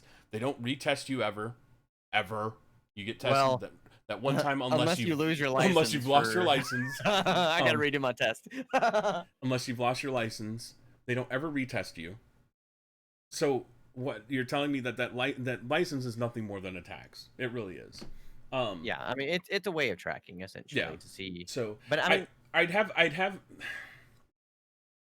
my biggest thing is I wish honestly we lived in a world that I didn't have to worry about people abusing a system to vote for people. I wish we lived in a world where I didn't have to worry that one group was going to try and flood, the ballot boxes with their candidate's name. Mind you, I'm not saying this is actively happening all over the place. I'm just saying I wish I didn't have to worry about it, because it is something I worry about. I worry about voter tampering. I worry about voter fraud. I worry about those things because I know it's possible. I know if there's not safeguards for it. It's always happened with voting. But what I'm saying is I'm afraid of it because I know it happens and I know it's possible. So that's a smart thing to do, is to be wary of freeing up any kind of, oh yeah, we're not going to, you don't have to do anything. You type your name in here and then, you get a vote. As long as your name checks up with the names that we have registered, you get a vote. But like I said, there's people that are on the voter registration list for years after their death and moving. I agree with Moosey. So because we just did mail-in voting here. Yeah. And like I said, it didn't work out well. 6,000 plus we're just like out of nowhere saying, nope. I don't understand. To my knowledge, a mail-in vote is already pre-filled. You just got to check a box. They have your name, your identifiers, stuff like that, and an address. If you check box, you're good. But somehow 6,000 were unusable. I don't know what that means. They didn't go in detail either. They said they're unusable. See, and that's another thing, is who's making sure that these ballots aren't being thrown away just because, we had that happen in, was it Michigan, I think? 2 months ago? You can look at freaking the 2000 election, and the mess that was started by Chads and hanging Chads and left side Chads and right nut Chads. Like, they're my favorite nut. I'm just saying, like, you start to look at these things and you start to wonder. I'm a fan of using technology to improve our voting, the way we can vote. My worry is that so most of our voting machines now are electronic. They're done electronically. You go in, you press a couple buttons, and boom, you voted, right? I start to get worried because I know there's ways to get into those systems. But I think the only thing you can do is try your best to prevent that from happening. There's things that you can do using pineapples and all sorts of stuff to break into these closed systems, to adjust things. But that's besides the point. What I'm saying is, like, we have to start moving more towards technology, but also being wary that technology is just as open to being tampered with as paper ballots are. Absolutely. But I mean, assuming we get things meshed out with the voting side of things, we still have, for national holds, we have the delegate system, which has been proven to be a little questionable. I am not against the delegate system. I understand it. I know what it's supposed to be, but it's not that. Oh, you're talking about the when it comes to the Electoral College. Yes, correct. The Electoral College, I think, is, and then you had like the DNC in general. Like, we've all seen what the DNC's been doing. Well, but that's when it comes to like the DNC, that's their own bylaws and the way they have set up. Because I can tell you, dealing with the Libertarian Convention this weekend, I don't have to worry about a super delegate coming out and outweighing my vote. Yeah. Ever. And because I am a delegate for the state of Texas. I'm one of freaking, I think, 80, something like that. So like I don't have to worry that my vote counts any more or less than anybody else's. We were all chosen by people from our areas and from our state. So like the DNC is completely different when it comes to the Electoral College. The Electoral College, I'm a fan of it because I know what. And I explained it last. I explained it last week. The framers of our government did so in a way to allow quick changes for certain things, but to make sure that we aren't over aggressive with the way our government changes. And it's smart. It was smart, but it sucks. Like, I hate to say it was smart, and they did the right thing in the way that they set it up to make it where we progress slowly, but we progress at a better. We progress better. We progress more efficient than just bam, all of a sudden brand new changes to everything in our government because that's the way our government's set up. There was a quote. Because that scares me. It was like they were talking about like why the super delegates are there, blah blah blah blah. And it was saying the quote was essentially, and I really wish I could remember where I heard this. It was so the American people wouldn't make a mistake. Yeah. I don't remember where I heard this at, but it has resonated in my head for years now. And that has always kind of swayed me just a touch in a bad way against like the Electoral College. Yeah. But see, my thing is a lot of people look at the popular vote when it comes to Hillary Clinton and the way that Trump won the presidency. And I have to point out that Hillary, the way she campaigned was idiotic. Guys, I just want to say before I go into Hillary Clinton, I am not and have not in a long time thought about offing myself. I'm just saying this out loud before I start talking too much about Clinton. Clinton made the mistake of basically thinking every vote for Obama was going to come into her. yes, that she did. She made the mistake of thinking that every state that President Obama won, she was just going to be nothing. She didn't even have to go and campaign there, and she didn't. And what happened? States that were traditionally blue turned red. Mm-hmm. So to me, it's like you can't. She did it wrong, and if you want to actually attack the reason why Clinton didn't win the Electoral College votes, it's because she wasn't doing what she needed to do to win.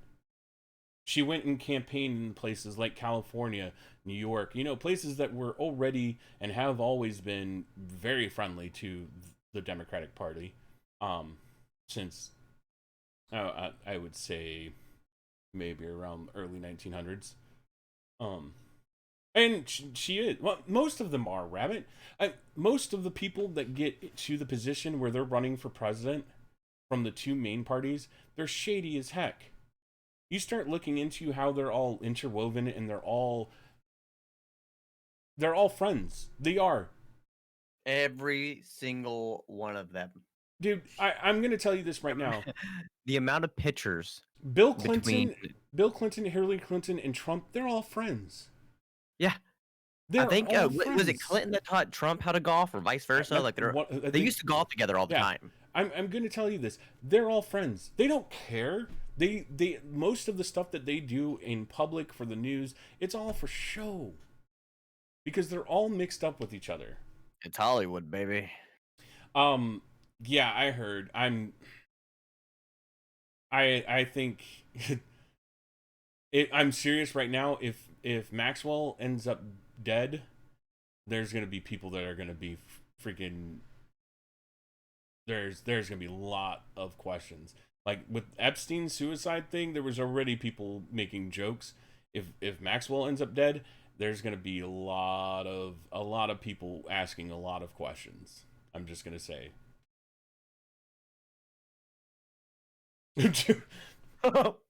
I, it's I'm sorry. I'm eating cheese bread. And that comment just forced the bread down my throat. I want you to know, Thaddeus, that you just force fed me bread.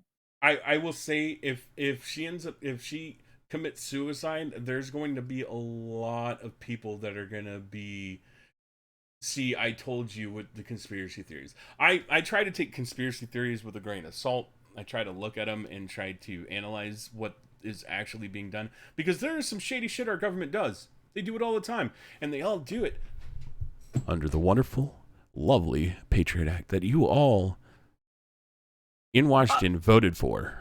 I say in Washington because most Americans don't know.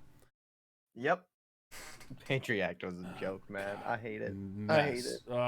It's one of I the hate worst. It's one of the worst pieces of legislation since FDR was president, and then started putting freaking Japanese into camps. Yup. Oh, it's horrid. And we continue to keep it up. Yep, keep signing that checks.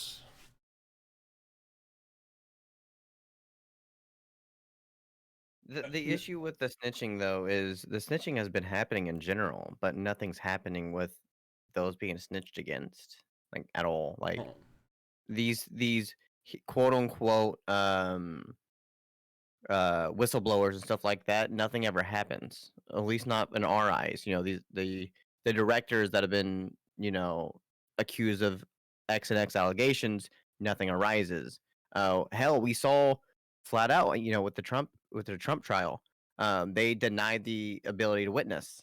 You know, they had a viable witness that was already approved, and then they turned around and was like, no, you can't have this witness anymore. And I think that really took a strike on current economic and political stances within the governing bodies. If it affects anyone poorly that is of position, nothing is going to come out of it. It's going to be swept under the rug. And we're never going to hear about it again outside of meme culture. From what I've heard is that she has a dead man switch. So I don't know. It'll be the whole thing is a mess in general. We get talking into the shady business of the rich elites when it comes to that kind of thing. Switch? Dead man switch is the old term for basically if you end up dead. It's an old hacker term. If you end up dead, any of the information on your computer or stuff is put out there to the world. Oh, it's either eradicated or put out there in the world. Eradicated. Yeah, no, it's either put. It can go either way, because if you're like a hacker, you found out some crazy information, and you're trying to blackmail a company, you would say, okay, if I end up missing or dead, or if I don't respond, you know, to this information gets leaked, you know, kind of thing. It's a safety net for somebody who is not on the up and up for the most part. Gotcha. And it makes me sick to the stomach too, because of the thinking about the things that have been outed is just like, it's ridiculous. It's one of the things that I think whenever I see, and I see it a lot from people who are not libertarians, is that they consistently say, oh, libertarians are so the government hands off of the government that they're okay with pedophilia and that kind of thing. And I'm like, no, because because children can't consent, so it goes against the basis of the NAP. A child cannot consent to sex. They can't. Nope. It's one of the things, like when it comes to seatbelt laws. I have a problem with being fined for not wearing my seatbelt, but if I have children in the car, I'm okay with being fined for them not having a seatbelt. So I guess this is where the authoritarian. I'm the adult. Because I'm a libertarian authoritarian by the Compass test, or whatever it's called. You're a libertarian authoritarian. So yeah, it's weird. I don't know how it work. Well, because my idea, and this is a perfect world scenario. Keep in mind, you know, if we eliminate human flaw, if for example, say COVID was a huge problem, like tangible. We had facts. We had this sitting here. The authoritarian side of me is like, yeah, they should mandate quarantine. They should mandate masks. They should mandate social distancing. They should mandate travel issues. It's a weird. I can't say, and I fight with myself on it because here comes the libertarian side of me saying, yeah, but like that's infringing on rights. Yeah. But then on the flip side is if it's for the better good of society, it's a back and forth with my own self. Yeah. It really sucks. But like with the seatbelt thing, yeah, that has saved lives. But is it the government's responsibility, like I said, to make that decision for myself? I fight which is about this exact question. And me too. I have a problem with it because in true libertarianism, you don't want the government telling you to do anything. But for me, I don't have a problem with finding somebody who is driving children, and they're not the children aren't licensed, aren't belted in. I don't think that I think that the seatbelt law is just another way to get more revenue because an adult doesn't want to save their own life. Like, because yes, we know seatbelts save lives. Millennials, trust me. Gen Z, we're all nihilistic. We just want to go. We want to go fast, and we just want it to happen. But you get what I'm saying though. Is like if I don't wear my seatbelt, that's on me. That it's only I'm gonna be the only one hurt if I'm not wearing my seatbelt. If the children I'm driving are, not wearing their seatbelt, that's on me because they should be in their seatbelt to save their lives. That's, they don't. Well, then how old would you say that they can stop wearing seatbelts then?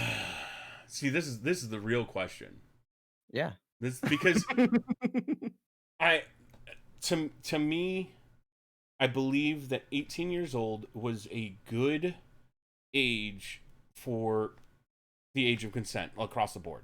I think somewhere between 16 and 18 should be when you're seen as an adult. Tell Louisiana and Alabama that. Don't start me on those. But what I'm saying is like between 16 and 18 should be okay. You're an adult, and then this goes to something else that's been going on this year. You're old enough to join the army. You're old enough to vote. You're old enough to be charged as an adult in the court of law, but you can't smoke or drink. And you can't buy a gun. And you can't buy a gun. No, buy, right? You pistol grip. You are allowed to go and die, but you can't enjoy life. I'm not saying that smoking and drinking is enjoying life. I'm just saying like those are things that we take for granted at being. I'm freaking so far past those ages that I don't worry about it, and I think a lot of people start to forget about when they were 18, they were 16, learning to drive. Honestly, I think we should raise the age of driving to 18 and lower the age of drinking. I think that we should take on a more European standard of the drinking and driving age. Not drinking and I'm drinking, comma, driving, not drinking and driving. No. I don't approve of drinking and driving. I think drinking and driving is very dangerous, and you are an idiot if you do it. But like, so I look back at me being 18, Mm-hmm. and I look back at me looking at 21, and then I look at me now. So 18, I was very depressed. Mm-hmm. To be fair, that never changed. But I was a bad, a worse depression back then, actual suicidal. So, and if I had the ability to buy a gun, who knows what would have happened? Per se, or even had the ability to openly go drink, who knows what would have happened? We're still maturing at that age. We are not the issue is we keep comparing ourselves to Europe. I hate to break it to Americans, we're not usually more mature than we are. Culturally, they are more mature. To be fair, I would argue America doesn't even have a culture. No, like we said earlier, the United States is a bunch of teenagers. It is. We're a bunch of dumb teenagers. I don't think it should go lower. If anything, push it all to 21. at that point, but that means across the board. No, and that's been one of my things too, is that okay, you're gonna restrict cigarette alcohol use from somebody that's 18 to 21. You can't send them into military service. You No. can't put them in a draft. But at the same time, now you have the 18 to 21, the kids, you know, like myself, who at 18 years old joined the army to try to find something in my life because I was so lost. Oh my God, Rabbit shouldn't pay taxes till 21. I don't think anybody should pay income tax, but that's just me. It's not just me; it's a lot of people. No, and I agree. The brain doesn't feel fully mature until the early 20s, mid 20s, mid 20s for most males. So fun facts. I learned this from my psychology teacher, who was she was a veteran. That's the reason they try so hard to get you in, you know, between your ages of 16 to 20, in particular your 16 to 18 range. That's when they really harp on getting you enlisted, because they can mold you better. Because you're not all the way there yet. You think you are, but you're not. No, I know why the military see, and you know what's funny is though there's a new trend among the infantry recruitment right now in the army that they are actually targeting older men, not old like 40s. I'm talking about like they're targeting the 28 mid to late 20s. they're 28 to 35 range. That's what they're targeting for the infantry. It's partly because of the old mentality too. Yeah. The average, because I fall in that right now. I'm 27. Is a lot of the mentality, especially as you get to like the later 20s and earlier 30s. They're more willing to do some shit for the government. You know, they don't question authority as much. Yeah. At least in when I look at the groups that I'm associated with, I've noticed the ones that are towards the end of the 20s, early 30s, they're more considering. They're more into pushing that. But yeah, no, that's it. I mean, that move makes sense. Plus, when you add the fact of the development stage, that's big. That's going to prevent a lot of future trauma for an 18-year-old combat vet. They won't be as affected. They won't be as affected the same as like you and I would. Yeah. Well, they'll have a better psychological life, technically speaking. Yeah. Very true. You think about all of our friends who have been negatively impacted by their time in the service, mentally negatively impacted by their time in service, whether it's a form of survivor's guilt or PTSD. Or I'm more talking on the because PTSD is every age is going to be affected. Oh no, I knew that. I know. I'm more referring to desensitization and a sense of narcissistic sociopathic tendencies and issues. That too. That's my big thing, because when you're that young and that moldable, they can desensitize you so easily. Because I mean, I was young when I got in. Yeah. I literally I got out of basic, but I also had issues going in. But like I saw the first person I've ever seen dead when I was 13. I've seen someone get their brain blown out right in front of me when I was 19, and I see how that affected me. Then we look at our friends that also enlisted and deployed immediately after boot, 19 years old. Yeah. Look at them. A lot of them desensitized to the world. Yeah. Not there. And we're talking PTSD plus some. Yeah. Or they flip, and they're the hypo. I call like they're ready to go. They want to go out there and kill. Yeah. They get that Marine Corps mentality: kill, kill, kill, shoot, shoot, shoot. And we see that with that younger demographic that comes in. They get like that. Then once they, by the point they're like us, our ages, they kind of coast out. Yeah. If they're lucky. And I say if they're lucky. Yeah.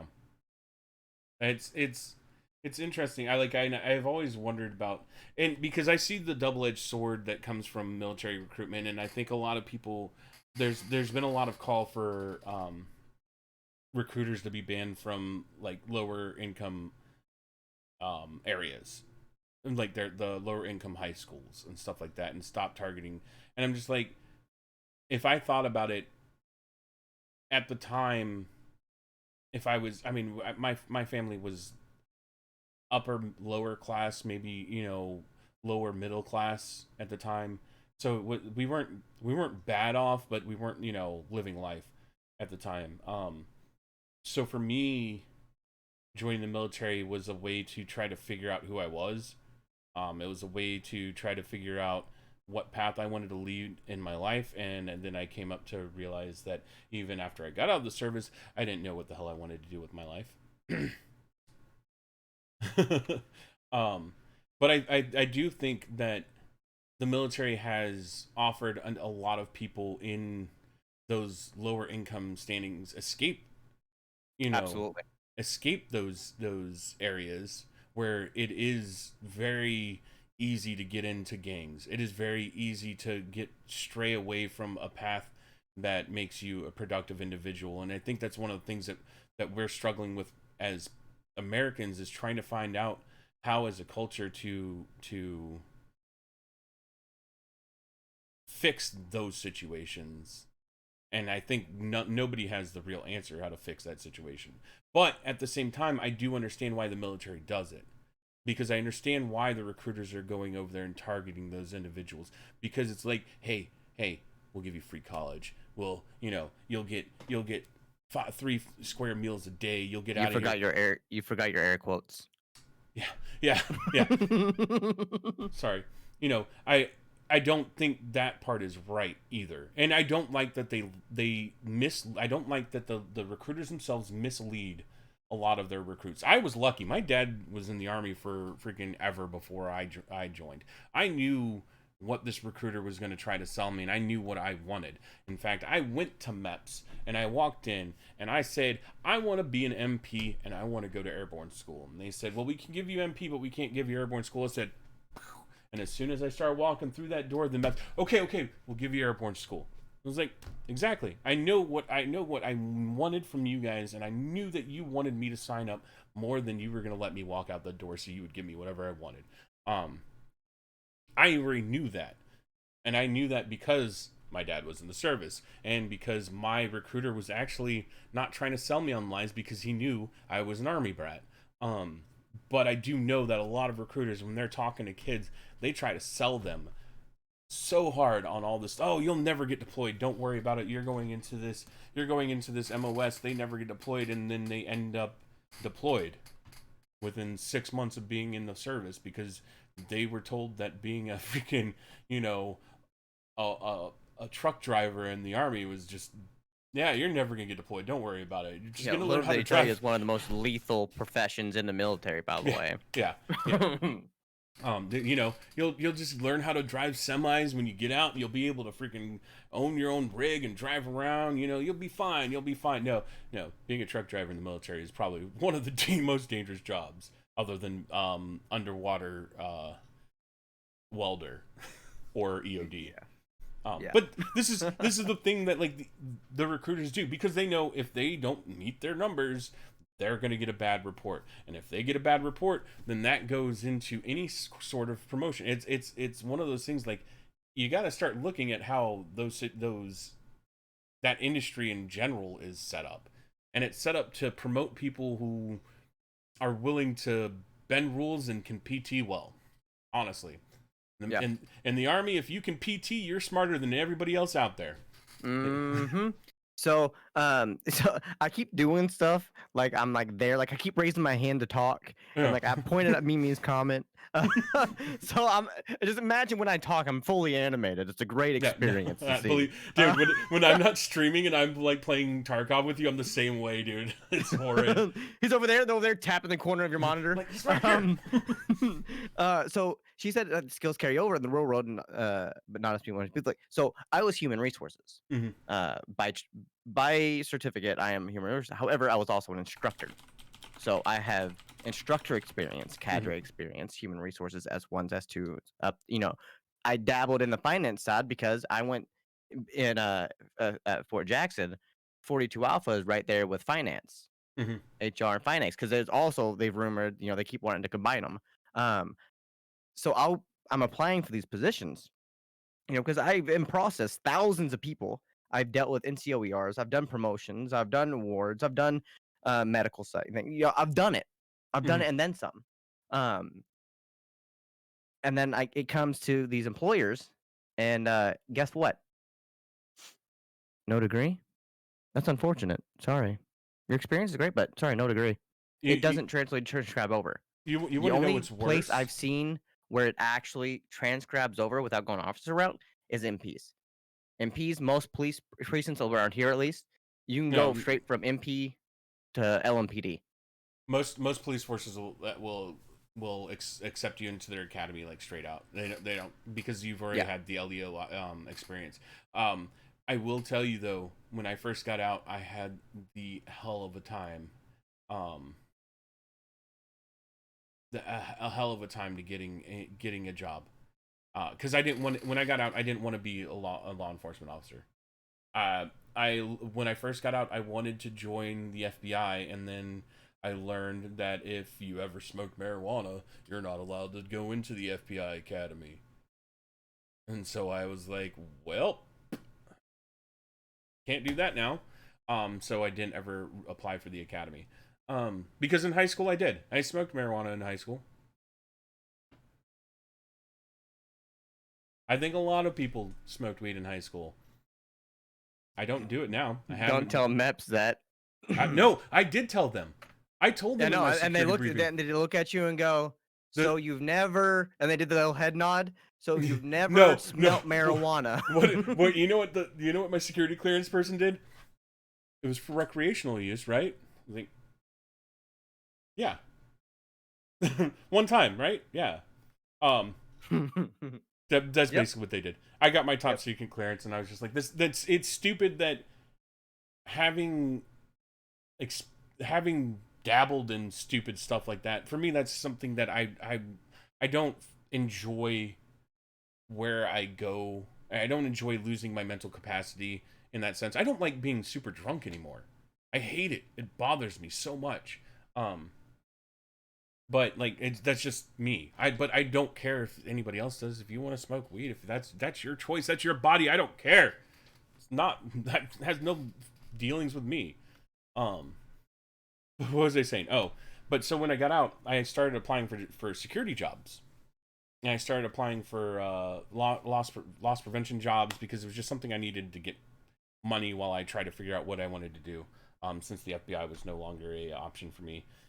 And went into Walmart, and I was like, yeah, I'd like to be a loss prevention. Well, you have to start over here in toys, and then if you stick around, and then we'll see if a spot opens up in your loss. I'm like, well, your website says that there's a spot open for loss prevention right now. Yeah, but we like to hire from we like to make sure that what you're doing before you get moved up. I was like, I worked retail for 3 years before I joined the service. Then I joined the service and became an MP. Oh yeah, but that's just not how we do things here. Comes back with 7 dead shoplifters. Sorry, I literally just LOL'd. And so then I went and I applied for another loss prevention job at a different place. I think it was where was it at? I can't remember the store. It was a really big chain. I went and applied there.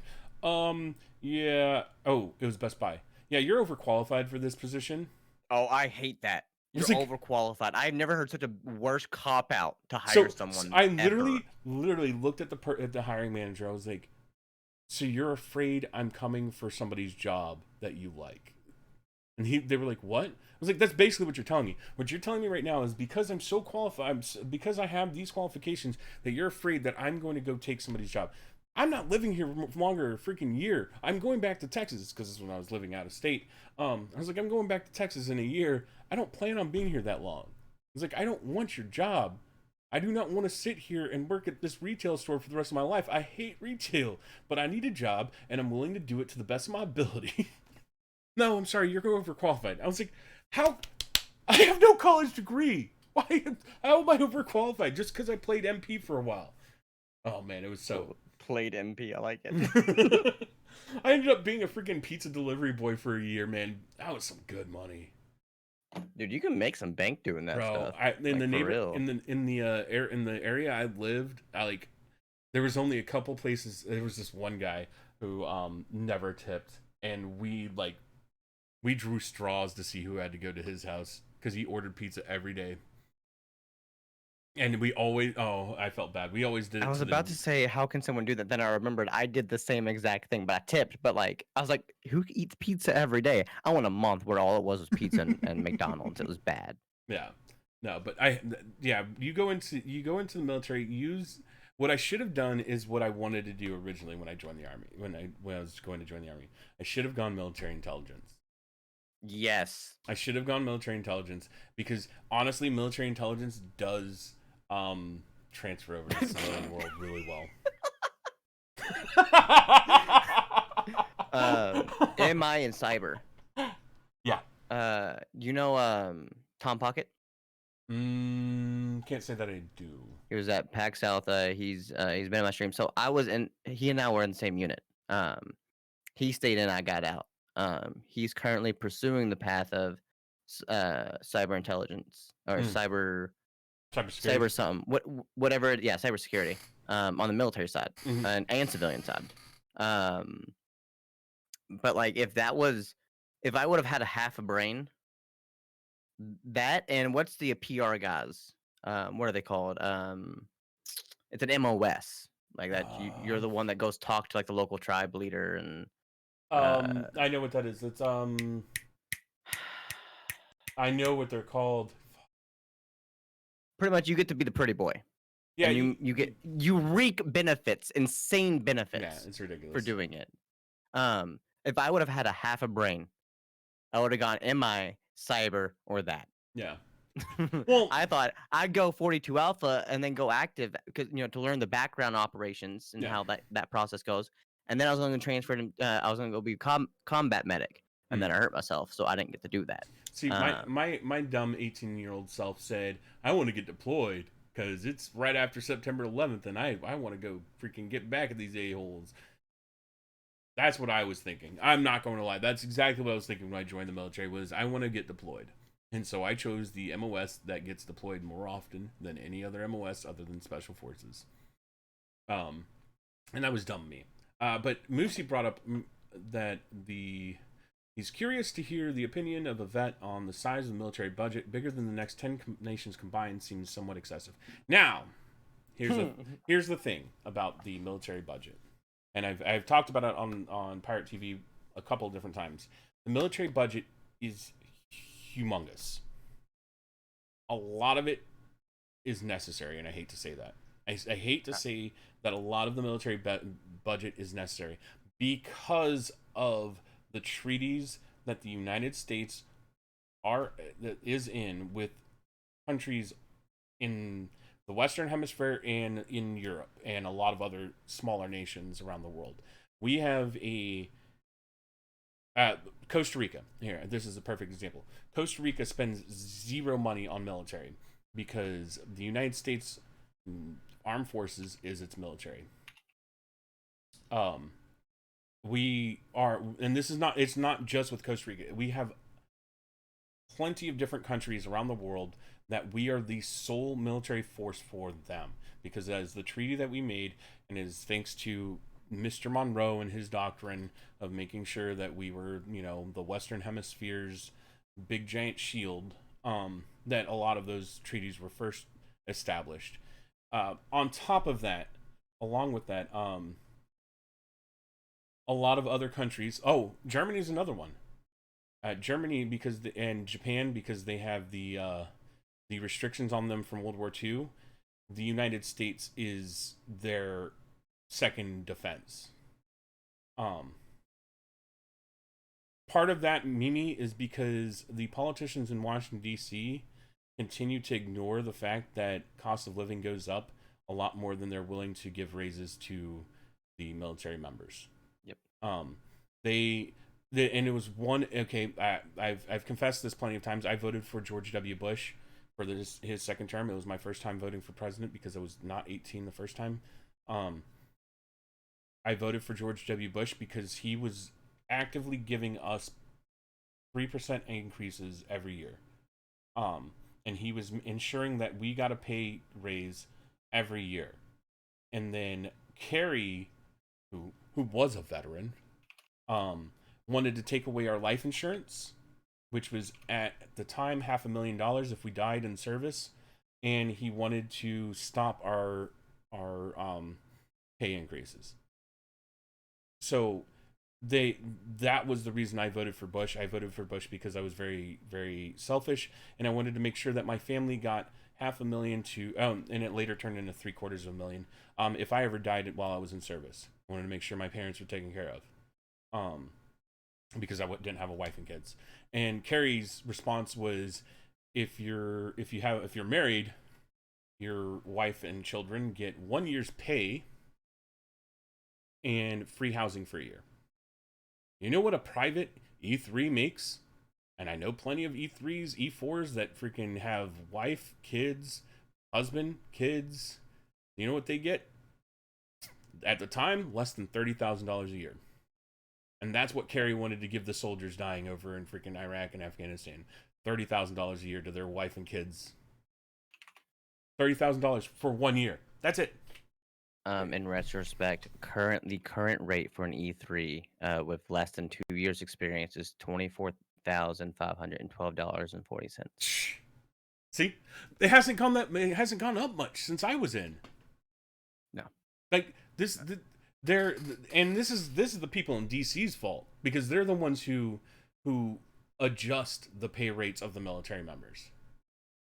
It hasn't changed I got out in 2005. It's been 15 years, and it's Congress, isn't it? Yeah, it's Congress. It's Congress, yeah. It's Congress who approves the pay raise of the military members. An E3 making $24,000. Oh, but they get free room and board. Have you ever stayed in an army barracks? Have you ever? You're either gonna get bed bugs or syphilis. You pick. Have you ever eaten at an army defac? No, I'm just joking. Army defacs aren't bad. Air Force defacs are where it's at, though. Oh, absolutely. If you get a chance to stop, God. if you get a chance to eat at an Air Force defac and you're an Army guy or a Marine, you're in heaven. Yo, Army defects when brass is around is the time to eat at an Army. Yeah. defac. Oh yeah. Being on Knox during the officers' corps coming through. Oh. All the big generals coming through. Boy, those defect turn real good real quick. They leave, then it turns into slop again. But it ain't that bad slop. No, it's not horrible. Our dining facility was pretty nice. I rarely went to it because I was an MP, so I was on shift work. So I mostly ate on the economy or at the bar next door to our barracks. Because I got paid a little bit extra to do that. It was like $100 extra a month. Oh, on top of that, danger pay. Do you know what danger pay is, and when the last time danger pay changed for the military? Danger pay has been $100 a month for the past 80 years. That's their danger pay. I love it. So, I'm pretty sure since the formation of the paratrooping corps, they get. You're paid wrong. It's $150 now. Oh, they upped it to 150. Oh my god! Yeah, big wow, increase. Wow. Yeah, exactly, Lucy. When I got in, it's when Obama hit the budget on the military. And this is what people need to realize. Everyone's like, they need to cut the military budget. They're not going to take it. They're not going to stop producing those jets that you think they're going to do. No, it comes out of us. They start letting go enlisted guys left and right. I took a pay cut, and I lost my educational benefits. I had to fight for those, and I don't even know if I even got it, to be honest. So that's where when we talk about taking away from the budget, I say no. We need to reallocate the way the budget is spent. Because part of the problem is that a lot of the allocations for the military budget, and I'm going to be completely honest, is going to representatives and senators' pet projects that they've had for the past. Oh, hey, we're still building this thing for an out-of-date submarine that we haven't used since the 90s. Still paying for it every year. We pay for much more of these parts because some freaking person from the state of Ohio decided that's something that the U.S. military needed to pay for until the end of time. Yeah. Then you have the if you don't use it, you lose it. Oh, and I brought that up here before on Pirate TV, is that government institutions are set up to where units and military branches and other federal government branches have to spend everything. Mm-hmm. And they have to make sure they spend all of their budget every year. So that's why you get a bunch of Mandatory fun. mandatory fun days. You get a bunch of big pens that, you know, sit in your freaking storage for 20 years. Yep. You know, Yep. this is the kind of thing that has become, because the way that the budget is handled is it's based on how much you made how much you used last year. So then they go, okay, well, you use this much. But what that does is now, because your operating level for peacetime is a lot smaller than when it is for wartime. Because when you're in wartime, you're spending more money on repairs for equipment, for ammo, for all sorts of training, all this stuff. So you have to beef up that budget during wartime.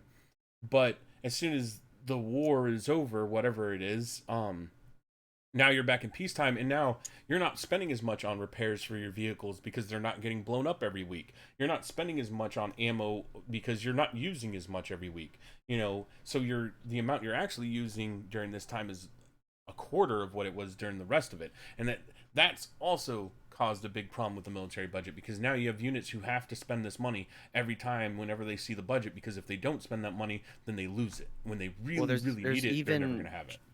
Training shortages. I mean, when I did my mount training, for example, you did mount. Yeah.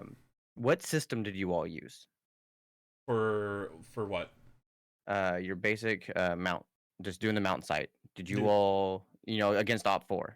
Against OP4? Yeah. We, depending, when we did training at basic, I think it was OCS guys that were our others. But like, what system did you all use? Blanks? Did you use sim rounds? Did you use pellets? No, we used did blanks. you use We used lasers? Blanks. No, Did you use lasers? We used the what is it? I don't remember the name, but yeah, the Vietnam era fucking freaking harness and laser. But did yours work? Never. They worked because ours didn't. They worked, but they were never accurate. Ours, we flat out tested every single one of them. Out of, I think it was 150 or 160, 20 worked. So a lot of it was honor system. Was it you the shoot someone in the face and you're just like, yo, you're dead. Okay, right. I'm dead. I got to play OP4 because I was a good boy. I got to play OP4 a lot. It was fun. Oh, it was fun. I love playing OP4. The cleanup sucks. Yeah. But the action's fun. No, we played OP4 a lot, or we got to play OP4 because we were getting the whole entire brigade ready for deployment. So my platoon got voted to be OP4, and man, some of the stuff, because you're allowed to go outside of the boundaries of what you would normally do. Yep. Oh, we had so much fun, man. We pissed off 3 lieutenants that night. It was fun. Yeah, it's always a good time doing that stuff. I had to do OP4 for the cadets, or sorry, I can't call them that, cadets that came through. And we're given a red marker, and that was your knife. Yeah. And I slit a lot of throats. I accidentally slit the major's throat that was on field. I was just cutting throats, dude. Like, shit, you let me sneak in here like this? You're dead. You remember MRE bombs, right? Oh yes. We made MRE bombs with glow stick fluid in it. Oh, that's great. And we used those as grenades. I like that. We didn't do that.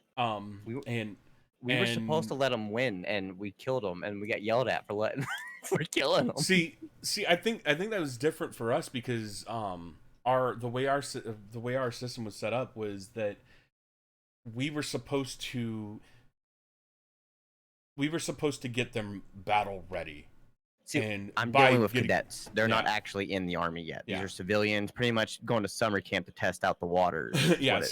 And we were MPs doing it to other MPs from a different unit, trying to get everybody ready for the unexpected over in Iraq. Yeah, it's like war games. It's like the Navy war games. Yeah, which is really dope. our range safety got kind of irritated because we threw like 5 or 6 of these MRE bombs into the wire. Because what it was the other unit was running an EPW camp, and we were enemy combatants that were trying to free our people inside the EPW camp. And it was just like a makeshift camp. It wasn't even like a full, fenced off area. It was just, concertina wire around with different entry points. And we came in at right about dusk time and threw a bunch of those in. Man, it was hilarious when I snuck up on the security sitting in freaking a Humvee behind a Ma Deuce and scared the living crap out of her. Doing that kind of stuff, like the Op 4 side of it was, I think, It's so much fun. it was, but I think I learned more from playing Op 4. Yeah, because you're putting yourself in the position. Yeah. You're putting yourself in their shoes. Yeah, I'm pretty sure I learned more from Op 4 than I did from running training exercise. Like the training part of it was more of a, this is what we're supposed to do, and make sure that we knew how we were supposed to set things By up. the book. Yeah, by the book kind of thing. But when you get to go, think out of the box, man. And I had one of the best squad leaders too, Sergeant Mannernack. If I ever run into that man again, I'm gonna buy him a beer. He was one of the best squad leaders I've ever had while I was in the Army. Dude, I feel like they're getting rarer and rarer. Like good, non-toxic leadership is just getting harder to find. I mean, At least I can only speak from a certain component. Well, yeah, you were reservist, right?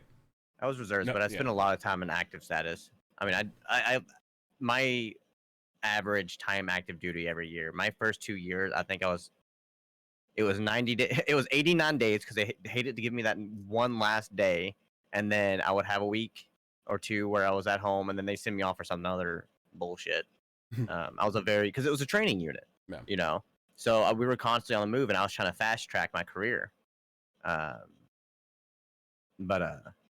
yeah, no, it's at least I can definitely speak, even from the flip side of being a reservist, with active duty. I mean, I even saw it in there, dude. Like it was fierce. I mean, you have a lot of good ones. The issue is you also have a lot of bad ones. Well, and part of that is because of the way that the military promotes.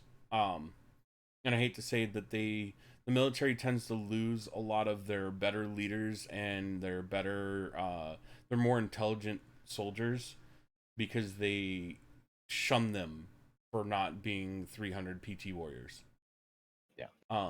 And that's to me has been more detrimental to the military over the past, I'll say 30 years than it has been a benefit to the military. You know who the worst ones is? S1. S1's the worst. I can Really? say this as someone that operated with an S1 component. Yes, because so when I hurt myself, instead of processing that paperwork properly, he originally was like, "Oh, you're good. I got you covered. Don't worry about it. S1 got you. I got you, baby. I got you." He was really cool. He's a cool dude. If he was in any other position, I'd be like, "Hell yeah!" But then that's when I found out he didn't. So I finally found out that he didn't submit all this stuff, and I was supposed to go to BLC, get my schooling, get my promotion, get my E5. I was still injured. So I was like, "Hey, where's that profile? That way I can, because I kept harping on him every time I saw him. Where's that profile at? Where's my profile? I'm an E3. Right. I hit my E4. I did my 6 month in E4. I was ready for my, to do my school and then get my promotion. He's like, "Oh yeah, so that whole issue. So listen, I'm gonna send you. All right, we'll lie about the score. When you go out there and do your run, just fall." I'm not even kidding. That's what he told me to do. He told me to make it fall in their hands. I was like, "But that's what we did for the Best Warrior Challenge," and I fell at Best Warrior Challenge, got hurt there, and it still came back here, and nothing ever got done. Right. Which is why I'm not gonna get my benefits. Like it's such a fight for me. Yeah. But yeah, he flat out told me to go do my PT test when I get there, trip, fall, smack my face in the pavement.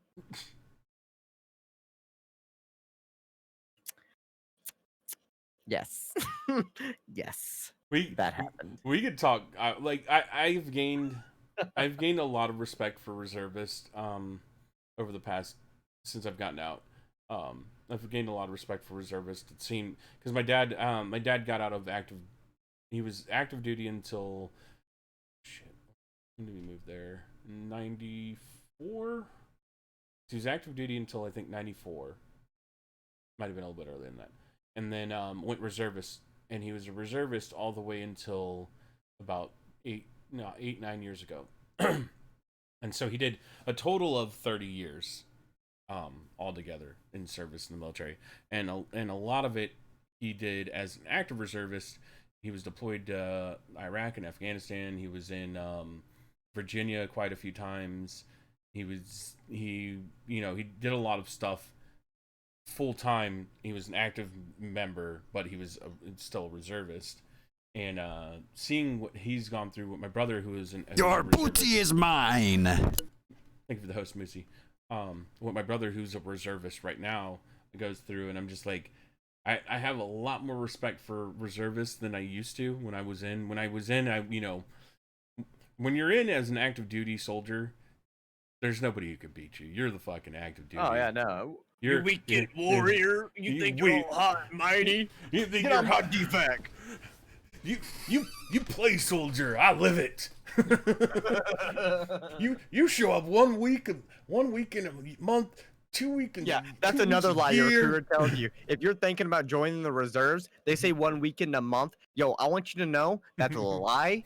Yeah, that's a big lie. 2 weekends during the summer. Yeah, try way longer than that. Okay. You go and play Army on the weekends. We live this shit. You get paid full time when you're over there playing Army on the weekends that 1 week in a month. I have to sit here and live in the barracks, smell these other Joes. You don't have to deal with that crap.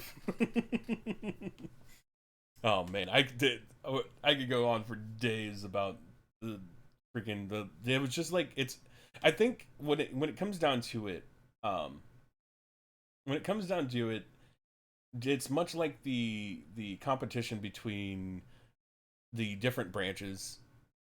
I will give every jarhead out there crap. Oh, you give them shit.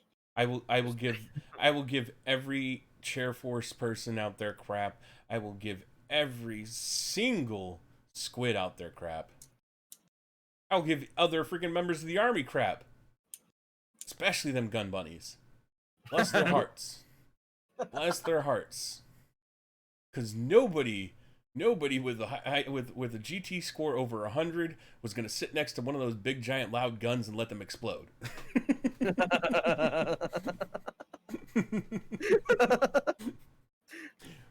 But no, like we give each other crap, and I'll give reservists crap all the time, and honestly, like, but don't. Let's be honest. The worst one are the nasty girls. All right, nasty girls and coasties. All right. I was about to say you forget yourself, sir, because the coasties aren't even real military. Nope. they're merchant marine DEA. Okay. Yo, the best comeback I ever heard. We were all, I had a buddy come back from deployment, so we all went to the bars together. It's a Marine, 2 Army guys, and a coastie. And we're cracking shit on the coastie. He's like, oh, you're just a reservist, like, all this back and forth. And he's like, and then we start cracking jokes on him, and he turns around, and he's like, yo, remember that cadence y'all sing about Jody? Guess who's Jody? Because we don't go anywhere. I was like, oh. Ooh. You're right, though. And what's worse about it is they get to wear uniforms. Yeah. when they say Jody's gonna steal your girl, automatically imagine a coastie taking your girl out to dinner. All right, just automatically imagine, because that's exactly what's happening. So back to the topic matter. With the face mask thing. So the military is required to wear a face mask now, or you're going to face UCMJ action. UCMJ action. I don't have a problem with the military doing that, because again, that's the military. That's the life you signed your life away to. Believe me, I did it. I know. I'm okay with, and I'm okay because honestly, because military installations are federal property. They're not public property. Like, they're federal property. They can enforce masks being used in it. Just like I don't have a problem with the government saying, hey, you can't come in this government building not wearing a mask. That's a government building. Like that, you're the government, you get to say what you want over government buildings. I'm okay with that. I'm okay with the military cracking down and using the UCMJ because their judicial system is different than what we as civilians have to deal with. And the members in the military know that when they sign that paper and they join the service, they are subject to the UCMJ, which does mean that if you're found guilty in a court of law under the UCMJ, that's a felony. Instant. Yep. You're done. You're done. Instant felony. Anything. You could go to court over freaking jaywalking and you get found guilty. They won't do it, mind you. They tend to use the lower side of the UCMJ where it's, commander discretion punishment. But what I'm saying is, like, you get found guilty in a court of law under the UCMJ, that's felony. That's federal prison time. Yep. So my whole stature with this though is all my friends that are currently dealing with the mask, social media, you never hear about the military guys complaining about the masks. I mean, obviously there's always gonna be complaints. Yeah. But there's no hysteria about it. They just do it. It's whatever. We add it to the list. Plus you ain't gotta worry about shaving right now. Right. You just throw a mask it on. What? Cover it up. Sorry, I can't. No, that's not hair. That's not a beard. I apologize. That's not a beard. Yeah. You just shave your cheekbone. Shave your cheekbone. That's all you gotta do. Can you see my beard? No? Okay, good. We're good. We're good, sir. Well, a lot of them use the garters. They're using their garter to mask out. Shoot, I use a shemagh. Yeah. Well, a lot of shemaghs don't go with with military, yeah, I know. Yeah, clothing. Right. They have a approved list. But so that happened, and it happened efficiently, very efficiently. Yeah. But do you think that's this bill could process to the same thing happening civilian side? I honestly think, but the military has a different culture. I mean, you're right. I'm just wondering if there's a way to make the best out of this bill. Honestly, I think the way that the sheriff's departments in Texas, let me pull that up. Hold on, where is it at? Because it's in this article where it talks about the sheriff departments have discussed not enforcing Abbott's law, but doing it a different way. Hold on. I know it's in here because I read it.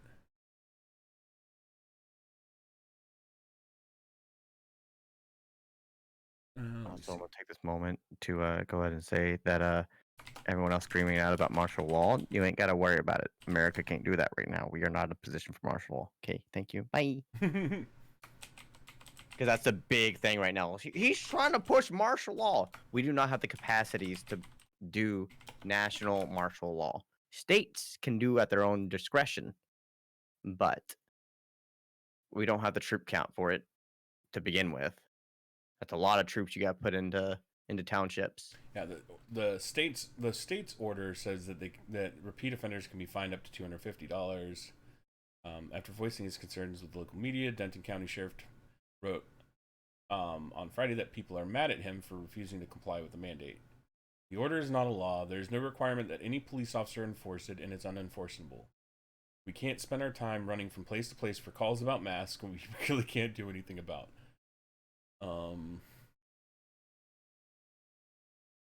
Everyone needs to wear a mask, but don't put us in this position. This is from the Houston Police Officers Union president.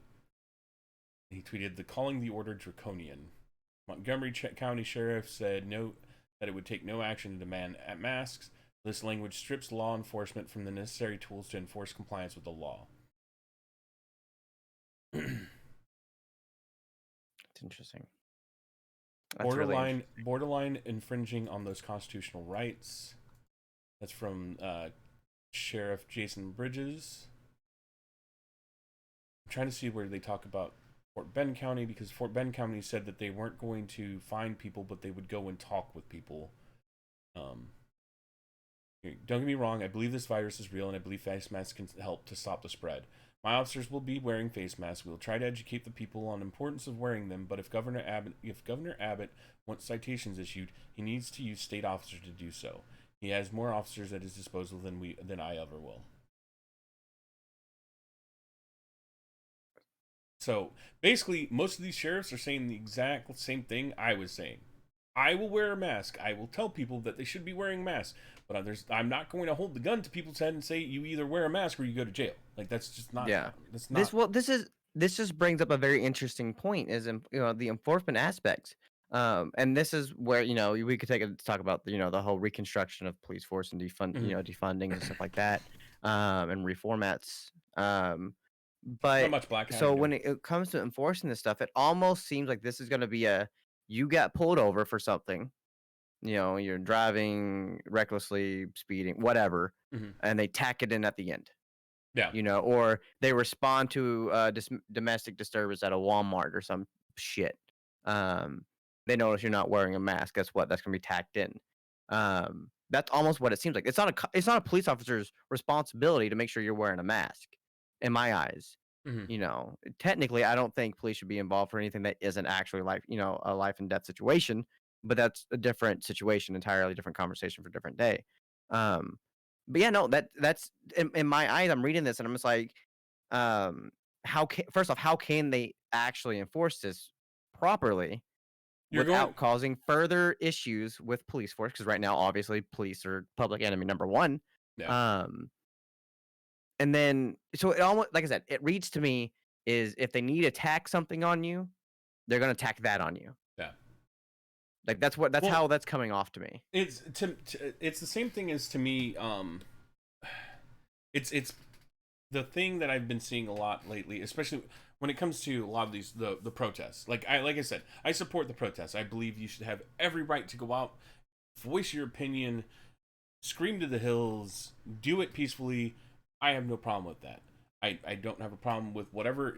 Even if you have the worst opinions in the world. I'm not saying that Black Lives Matter does. I'm saying even if you had the worst opinions in the world, you have every right to go out and protest. That is your natural given right. It's stated in the Constitution that the government cannot infringe upon it. So there, I'm all for you doing it. But at the same point, if one of the things that you're saying over and over and over is kill all the police, F the police, you can't be going and calling the police if somebody's not wearing the freaking mask. Or if somebody, you can't have both sides. You can't have your cake and eat it too. Again, I'm on the side of that the police need to be held accountable. I think that I think that qualitative immunity needs to go. I think that we need to start looking at police officers who do wrong and holding them accountable for the stuff that they do improperly. I think that there's things that we continuously overlook because for whatever reason, we hold police officers and we think that they're infallible. The general American, for so many years, have looked at police officers and thought that they were infallible. But no man is infallible. Everybody's got problems. Nobody is perfect, and even no group is perfect. There's gonna be bad actors in every group you look at. They're just that's human nature. We tend to get all the bad apples, they're not all, we just don't say, okay, all of these bad apples are going to be one big giant group. No, they're all spread out within all the other apples. You just got to find out who they are and remove them. So we need to go and we need to hold the police officers accountable. We need to hold the departments accountable. We need to stop protecting officers from being charged and being taken to court over improper police techniques. That's what it is. When I being an MP, I watched that video of George Floyd, and I said, why is his freaking knee on his neck? Why is his knee on his neck? That's not a proper restraining. That's not how you restrain an individual. Knee in the middle of the back, yes, but at the same time, you pick him up, move him to the car. Don't once you have him in cuffs, you have him, restrained properly, you pick him up and move him to the vehicle. You don't just sit there for 8 minutes with your knee in the back. That, when I saw that, I was like, that's improper. Now, whether he did it intentionally or not, I'm not the person to make that judge without seeing all of the evidence. I do think that the DA has been weird with, charging him with what did they charge him with? I think second degree. They gave him second degree murder, which So they had to settle with what they could prove versus reaching for too far due to double jeopardy. But this is like that, right? this is my problem is that they could easily prove man one. Yeah. They could easily prove man one by making it murder. Now you have to you have to prove that there was intent to kill the person.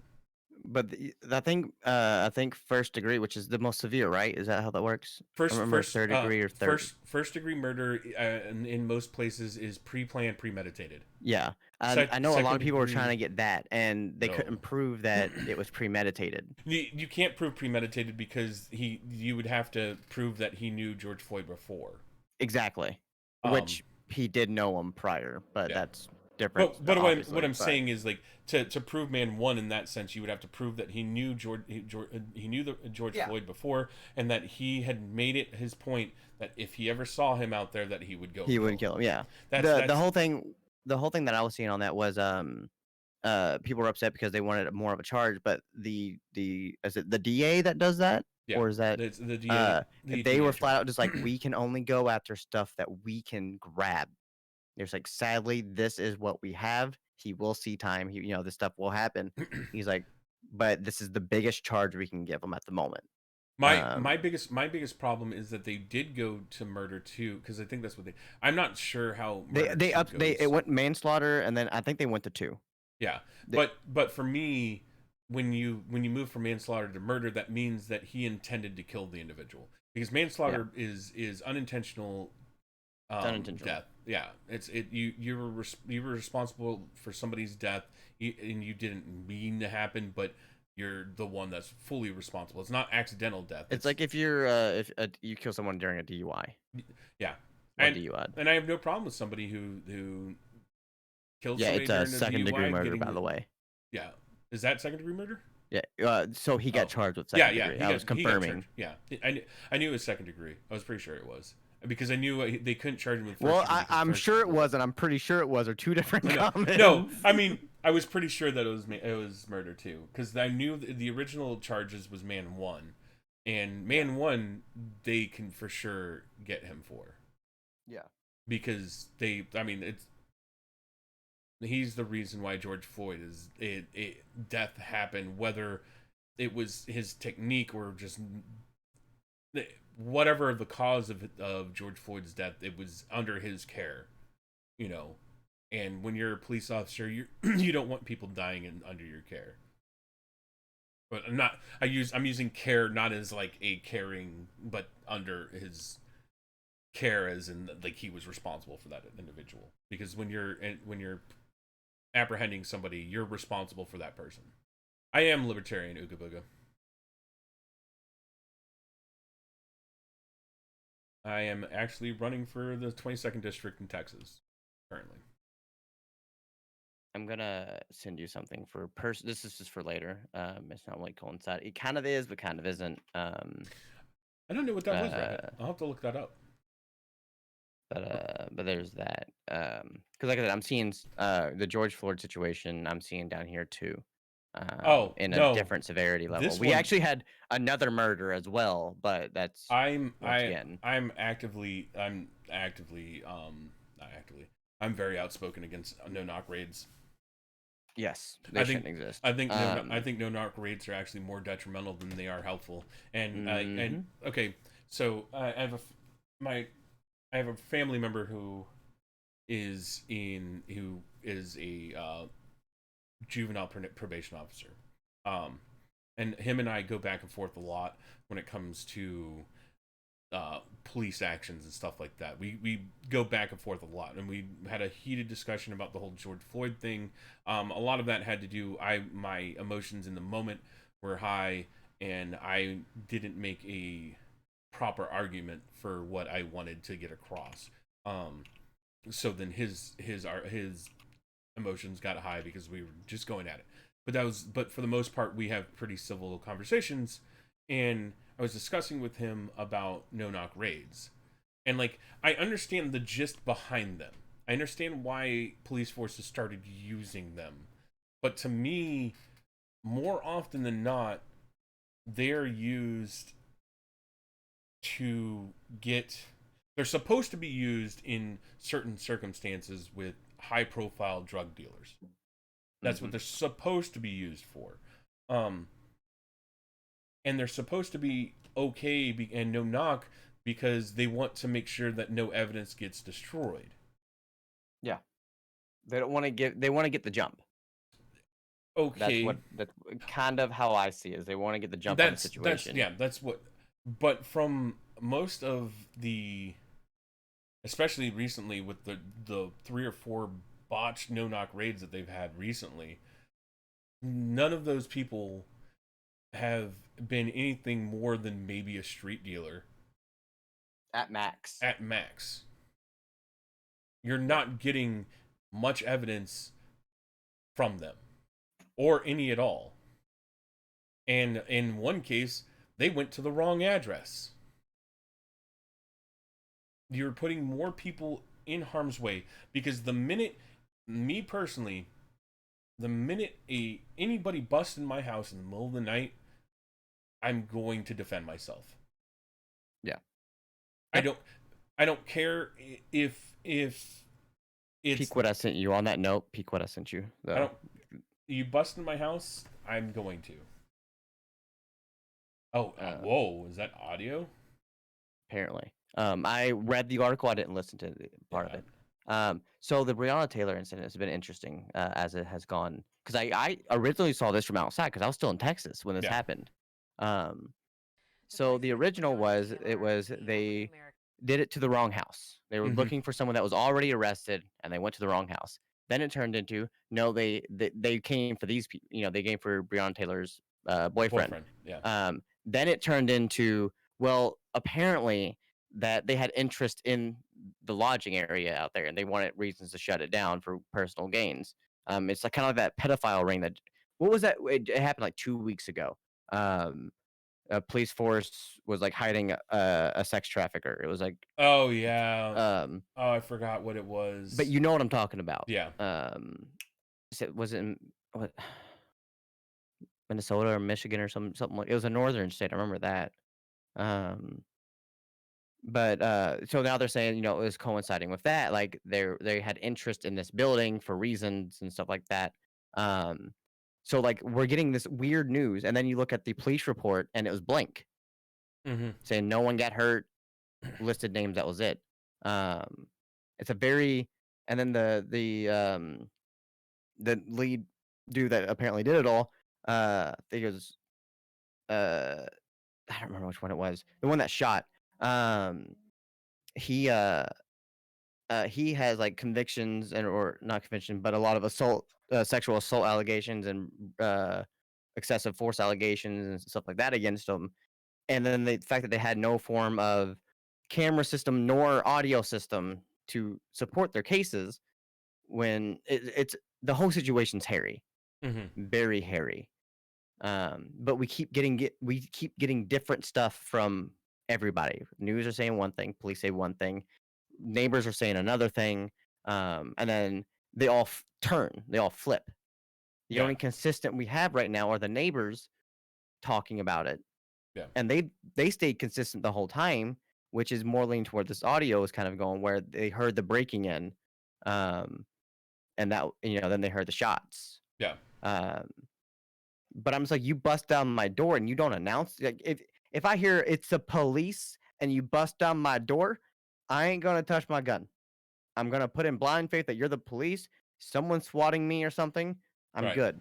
Right. But if you bust down my door and you don't announce yourself, I'm shooting, and I'm very accurate. The officer Mattingly got lucky. He got shot in the leg. Yeah, it hit an artery. But if that would have been me, I shoot for the chest out of instinct. I'm licensed to teach people self-defense with firearms. Right. So my reaction, that someone would have been dead there. Well, more people would have been dead. So this whole situation is just weird. There's a lot of weird stuff happening with it, and it's really disgusting. Um, and you have the same thing with the Ahmed case. That's now starting to get some clarity finally. People are getting convicted, and people are starting to understand a little bit more. Then you have the Floyd, the Michigan, Minnesota incident up there. I Yeah. mean, it just keeps going and going and going. And all these situations, they don't seem right. Something's off about all of them. They keep shifting. It's just really weird. But being here for this, like, this is physically in my town. I am seeing this firsthand. What's happening? I have seen peaceful protests be broken up with pellets and gas. Yeah. Like my good friend Omega, he was frontlined at the protest, sitting there doing their chants and stuff like that. And I physically saw the police escalate force with unjust cause. So other than you need to disperse, even though they had a permit to be there. So, that, and they were destroying medical tents and chucking waters and milk into the back of their trucks. It's a thing. I'm not anti-police, by the way. For anyone, I'm not anti-police. I just think there needs to be some work done within the police force. Lots of work done. Yeah.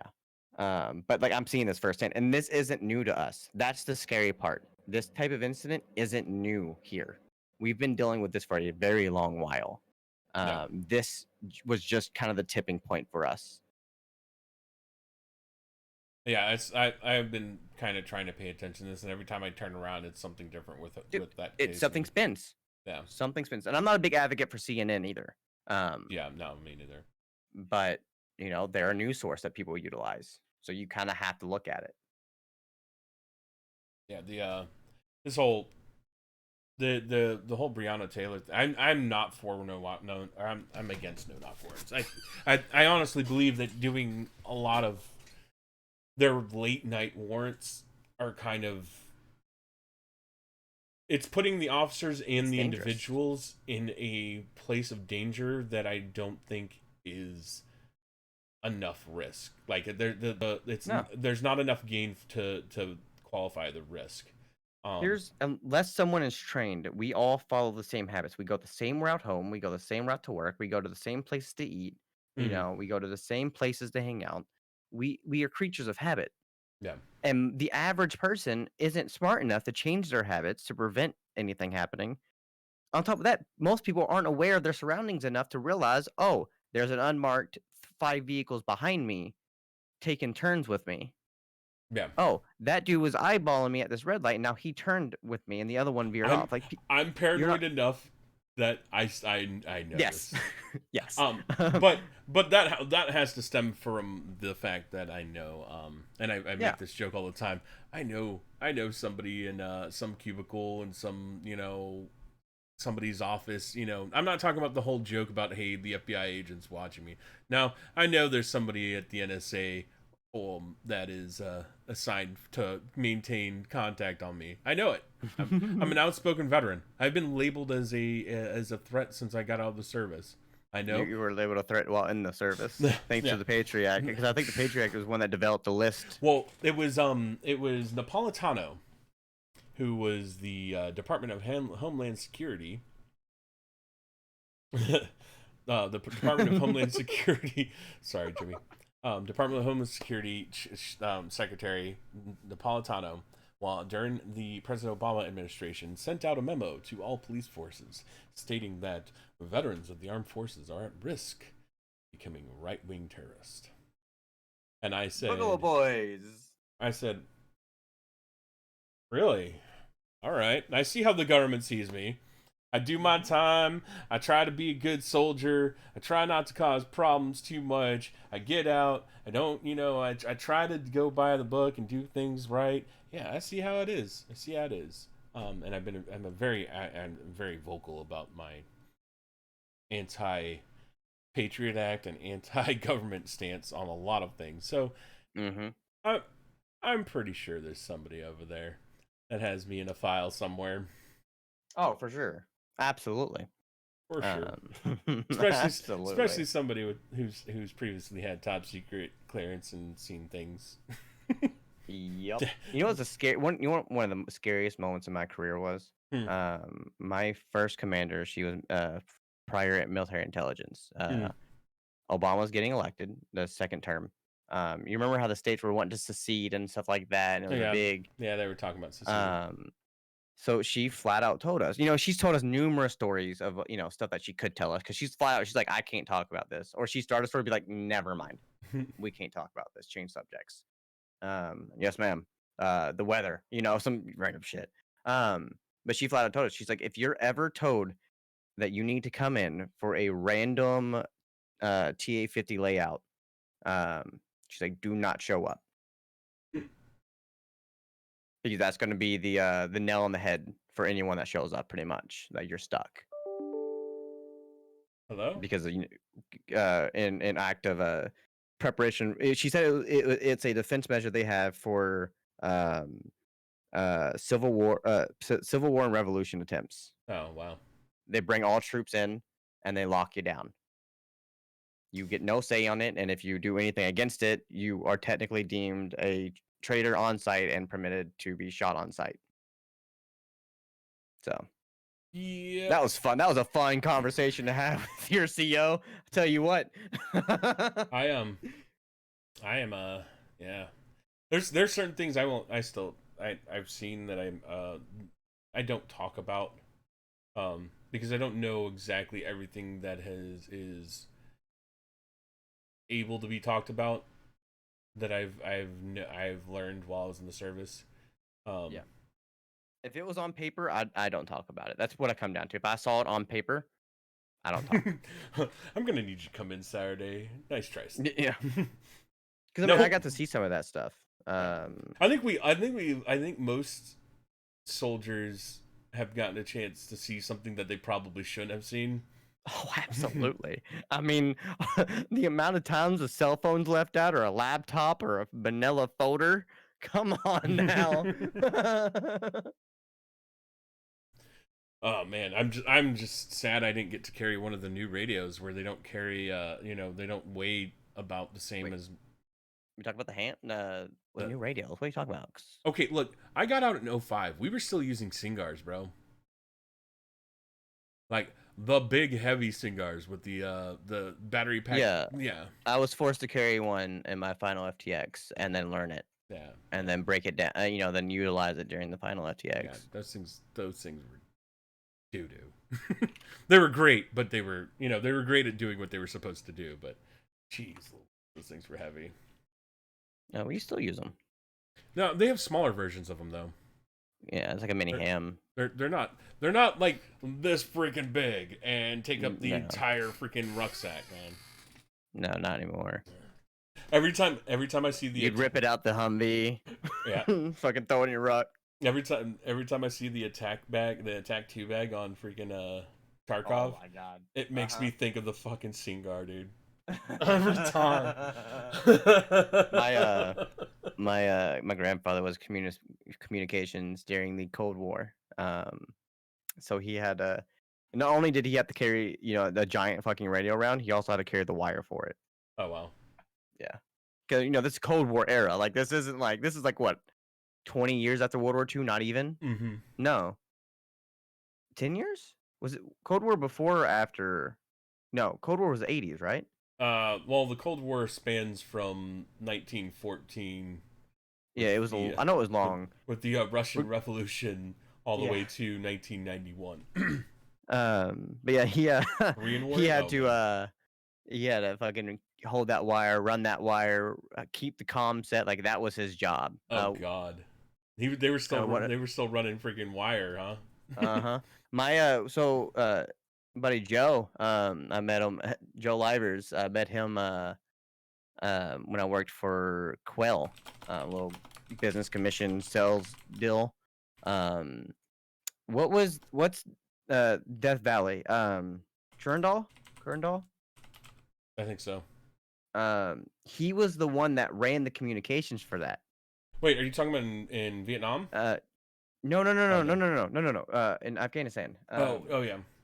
Death Valley. What was that called? The deadliest place out there. I'm not sure. I never Constantly being bombarded. never had to go to freaking. I know what you're talking about though. Regardless, he was the one that ran the wire. He's supposed to get. They wanted to try to get him a nice medal out of it. He got an AAM. Surprise, surprise. His lead got a nice silver star or some shit like that. But he was talking about that too. So and then my recruiter was a Black Hawk pilot. No, crewman. He was a crewman, and they were the group that went behind enemy lines, and like sweeped everyone up, kind of like Black Hawk Down kind of deal. Yeah. In the same valley. So I've had like 5 people in my life intertwined with each other that never actually knew each other. It's crazy. But yeah, no, that was off subject still. But well, I found out my brother when he was in Afghanistan was at FOB Shank, which is named after one of the NCOs that was in my unit when I was there. Oh, really? Yeah. Bad. All right, man. I think that's gonna be it for me tonight. And thanks for joining me, Dodo. Sorry for bearing it off subjects, bro. No, like I'm playing devil's advocate, dude. All day. That's how this goes most of the time. Chat's the ones that usually drive me off on tangents all the time. I like it though. I like having that dialogue. I like having you hear, somebody else that has differing you and I see eye to eye on some things and then don't on other things, and I enjoy having that in my chat and with anybody that wants to hang out and talk with me anytime. Like I like having that discussions. I like having those kind of conversations. Thank you for the follow, Ooga Booga. Because I think the only way we can grow as people is having people that don't think the same as you. Right? Absolutely. That if you can have conversations with somebody and like, even if I don't agree with you, I'm not going to call you an idiot. I'm not going to call you names. I'm not going to say that your mother should have, thrown you to the fire department when you were a baby. Like that's what I reserve that for video games. I tell people in video games. I tell them that they should have been left out on the porch for the milkman to take you home in video games, but not in a civil discussion. Civil discussions, when we're having discussions like that, there's no place for that. The mudslinging is stupid, and there's nothing that you're not. It's not gaining a competition. Anything. You're not accomplishing anything. No, you're not going to sway them to your beliefs. Like I know that no matter how much I believe in what I do, I'm not going to convince everybody into what I believe. And I don't want you to force you to do it. I just want you to see that, our sides are different. This is where I'm coming from. I understand where you're coming from, Yep. So. It's a system of honor and respect within a true discussion manner. Exactly. I like, you respect, what they're saying. You ain't got to agree with it. Just got to respect them as an individual and what they're saying, and then carry on. I would love to have AOC on this show. I would love to have her on here. I don't agree with 90% of what she says at all, but I would love to have her on here. I'd love to have a conversation with her. I'm not going to try to give her any gotcha questions because I think that's lowbrow stuff. I would do that for anybody though. I'd love to talk with anybody from any political spectrum. If anybody knows anybody that's in DC right now that I can badger about their incessant need to continue the Patriot Act. Control. Well, all right, Billy. Well, I appreciate it. Whenever, if you ever want to have me again, I'm a message away.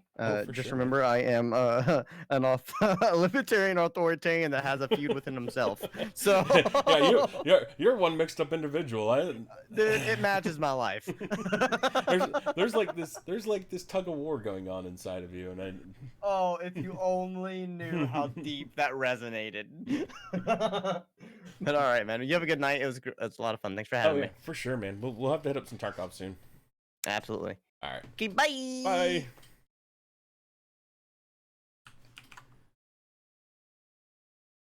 All right, guys. I will be back on streaming tomorrow night at 8 p.m. Central Daylight Savings Time. Thank you guys for hanging out with me. Thanks for the conversations. We had good talks. Thank you, Dodo. Guys, y'all need to check out Dodo. He's an amazing little guy that I know. We've been friends for quite some time. Check him out. He streams here. I don't know why that's not working. Why is that not working? Oh, because Mix It Up's not even on. Way to go, Mix It Up. You're amazing. We'll try this again once it logs in. But I thank you guys for hanging out with me. Go check him out. He's freaking amazing, dude. He plays a lot of Escape from Tarkov. So if you're into that game, which I am, I play it all the time. Go check it out. He's one of the few people I feel like I can lean on when I need to. So, but I will be back tomorrow night. I hope you'll have a wonderful evening, and I will see you guys later. Good night.